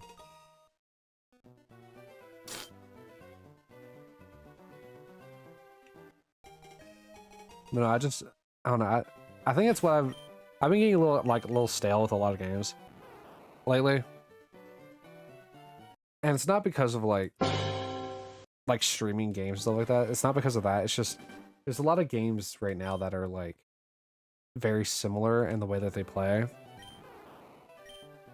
And I think that's why why I love like games that have been coming out that are like more indie based. Granted, they could also be somewhat samey, but games like Tunic. Tunic was a super cute Zelda inspired game. That had some really cool puzzles. Or like The Witness. Like a puzzle, just a good old puzzle game. Like not a shooter, not a survival collectathon.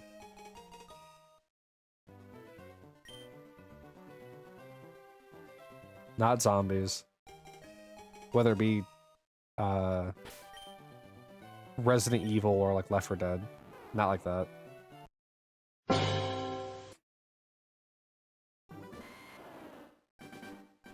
You know, it never occurred to me. We haven't had like a a survival zombie game in a while. Like, I'm talking about like super limited ammo.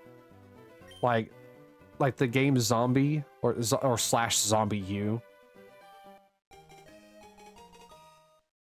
We haven't had a game like that in a while. Granted, I know that's not the best game to compare to when I say that. But like, that's about like super limited resources where survival is like the main goal rather than the zombie aspect of it. I mean, you're surviving from zombies. But like your goal should be to run away from them, not try to fight them.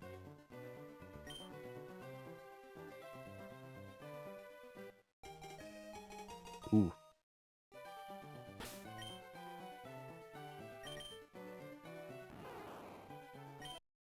There's not too many games that are like that right now. Where it's just survive. Run around, do some parkour.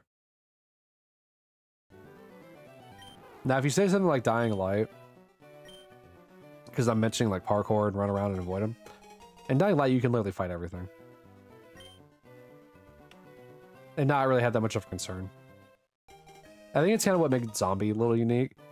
Is that, yeah, you get a limited continue, so to speak, but you play as a different person each time. Which I thought was really cool. It's just a shame that that game is not good. I think Zombie could have very easily have been a staple of the zombie community had it not been so bad.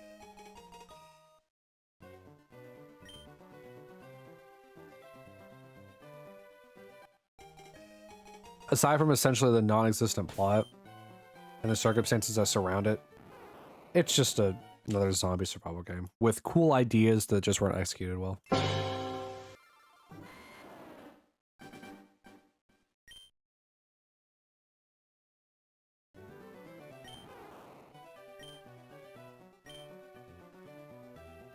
Yeah, we'll probably get to 2 hours on the YouTube and then probably call it there. Because once again, this is hard.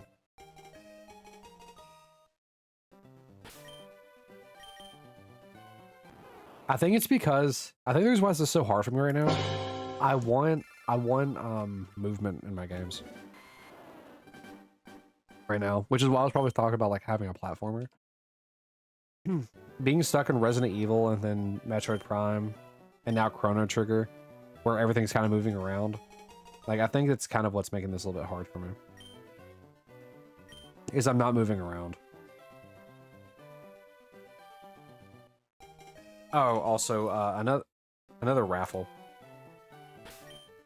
Forgot about that.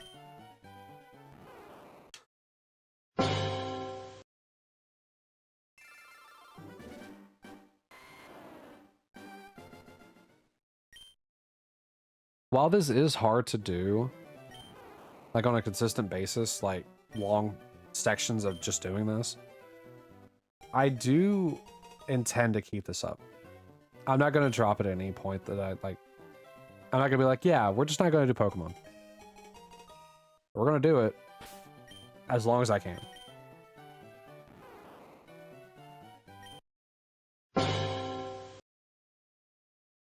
As long as it's not like, you know, impeding on me or anything like that, it should be fun.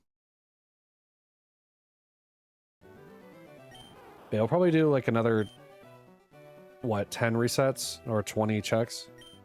And then we'll probably just end it there for the day. In regards to YouTube here. Because I think I just want to like get some like movement on stream.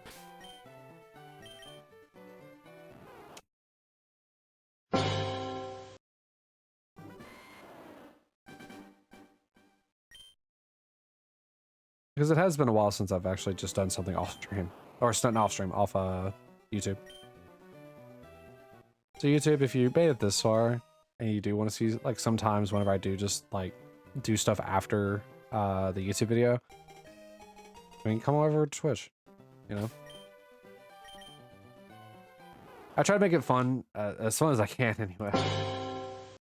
These streams are a little bit more chill and pace in a weird way. But like on the other ones, I try to make it as fun as I can. Because, like, what is it? Some of the stuff you haven't seen so far include, like, Sea of Thieves. I'm trying to think of other things. Call of Duty. We did some of that. I think we did that for, like, a week or two.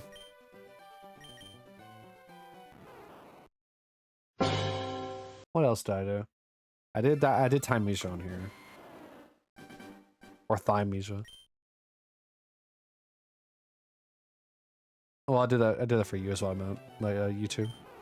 I guess I really haven't done too much. I did Destiny. I did some Destiny stuff. That didn't go to YouTube. That was for Final Shape.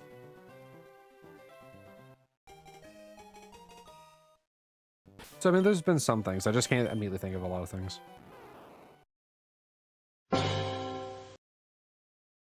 We'll be probably doing a sneak preview of Metro Prime 3 after the video. Maybe even play some COD on stream too. Why not? Small land is 8.8 gigs. I mean, it's not too bad. Not too big. I don't even know how much space I even have on my Xbox right now. I can check real quick.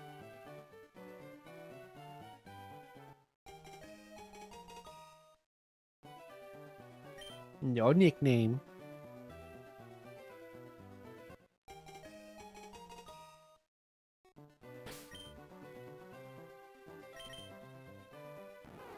Man, it's a little demoralizing to constantly have no shiny, man. I have plenty of space. I keep forgetting that I have the external, like, drive.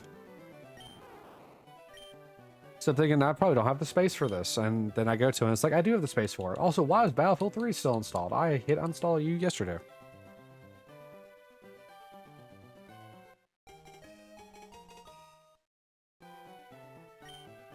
Yeah, I also thought about doing some, like, achievement streams.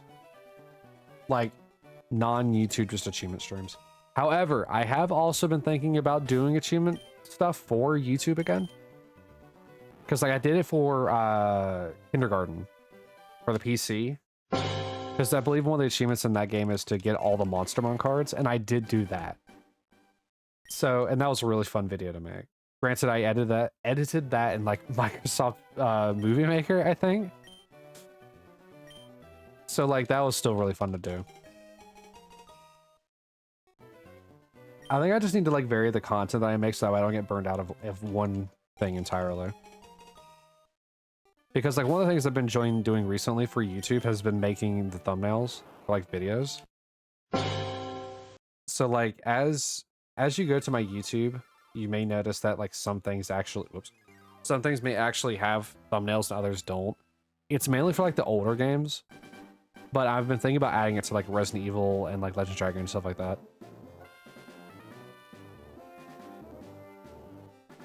Granted, Legend Dragon thumbnails are probably going to change over time because I have to change them for each disc. And then I got to do Resident Evil Villages. But I don't know if I'll continue past that with, like, the older videos. Like, the Mega Man X4 ones that I have on here, the two of them that I did for those streams, where we did X's and Zeros stories. Ironically enough, the auto-generated thumbnail for those two videos are actually perfect. Because they each have who I'm playing through the story, like, selected on the selection menu. It's really cool. It's really very convenient how the auto thumbnail for those two specific YouTube videos were. They were really good about it. But yeah, I've just been thinking about doing achievement videos again. Because they're really fun to make. They really are. Granted, going for some achievements is really annoying. Don't get me wrong. But they're still fun to make. Oh, actually, so Sal, I forgot to tell you. Or maybe I did tell you. Do you remember the game that I played at one point where I got number 2 on True Achievements for Trek to Yomi? That one kind of like black and white feudal Japan game. So, I don't remember if I ever gave you the update on that. The person who got it in first, I'm guessing their account got banned because I'm now listed as number 1 on that game. So I'm the person who beat Trek to Yomi 100% all achievements first. On True Achievements, anyway. And that's, like, really cool. It's a really weird but cool feeling to be the first person to have all the achievements on that game on that site. On that site that has so many players. Yeah, we'll be wrapping up here shortly. This will be the last check of the day. It's 7250. So if I don't accidentally hit my glass into my monitor.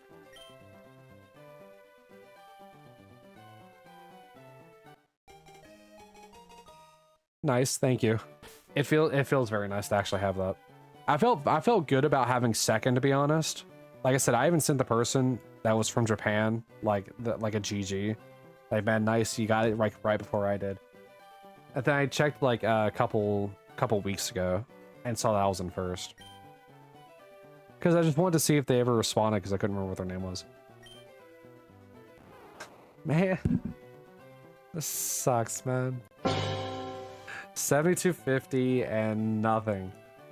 What, 350 checks today, YouTube? If it wasn't for the fact that this is, mind you, 350 checks in 2 hours. Usually I go for stream for about 3 to 4 hours. And so to get 350 checks in half of my stream time is kind of crazy. But I don't know, maybe it's just the way I'm feeling today, but I can't do this the entire stream today. And I do apologize for that. But you know, so we'll be ending the YouTube video today. I'm gonna keep streaming for a bit because I want to play some other stuff. But for YouTube, once again, you got 7250. Still no shiny Bulbasaur, which is very upsetting, but you know, it seems ever more so that Bulbasaur is going to be the first overall shiny. Our fourth shiny is going to be over odds to counter set how early we got Snorlax. Yeah, so with that, Twitch, if you want to say goodbye to YouTube, by all means, feel free to do so. But for YouTube, thank you all for coming. I will bid you all adieu, and memento mori. Have a good one, guys.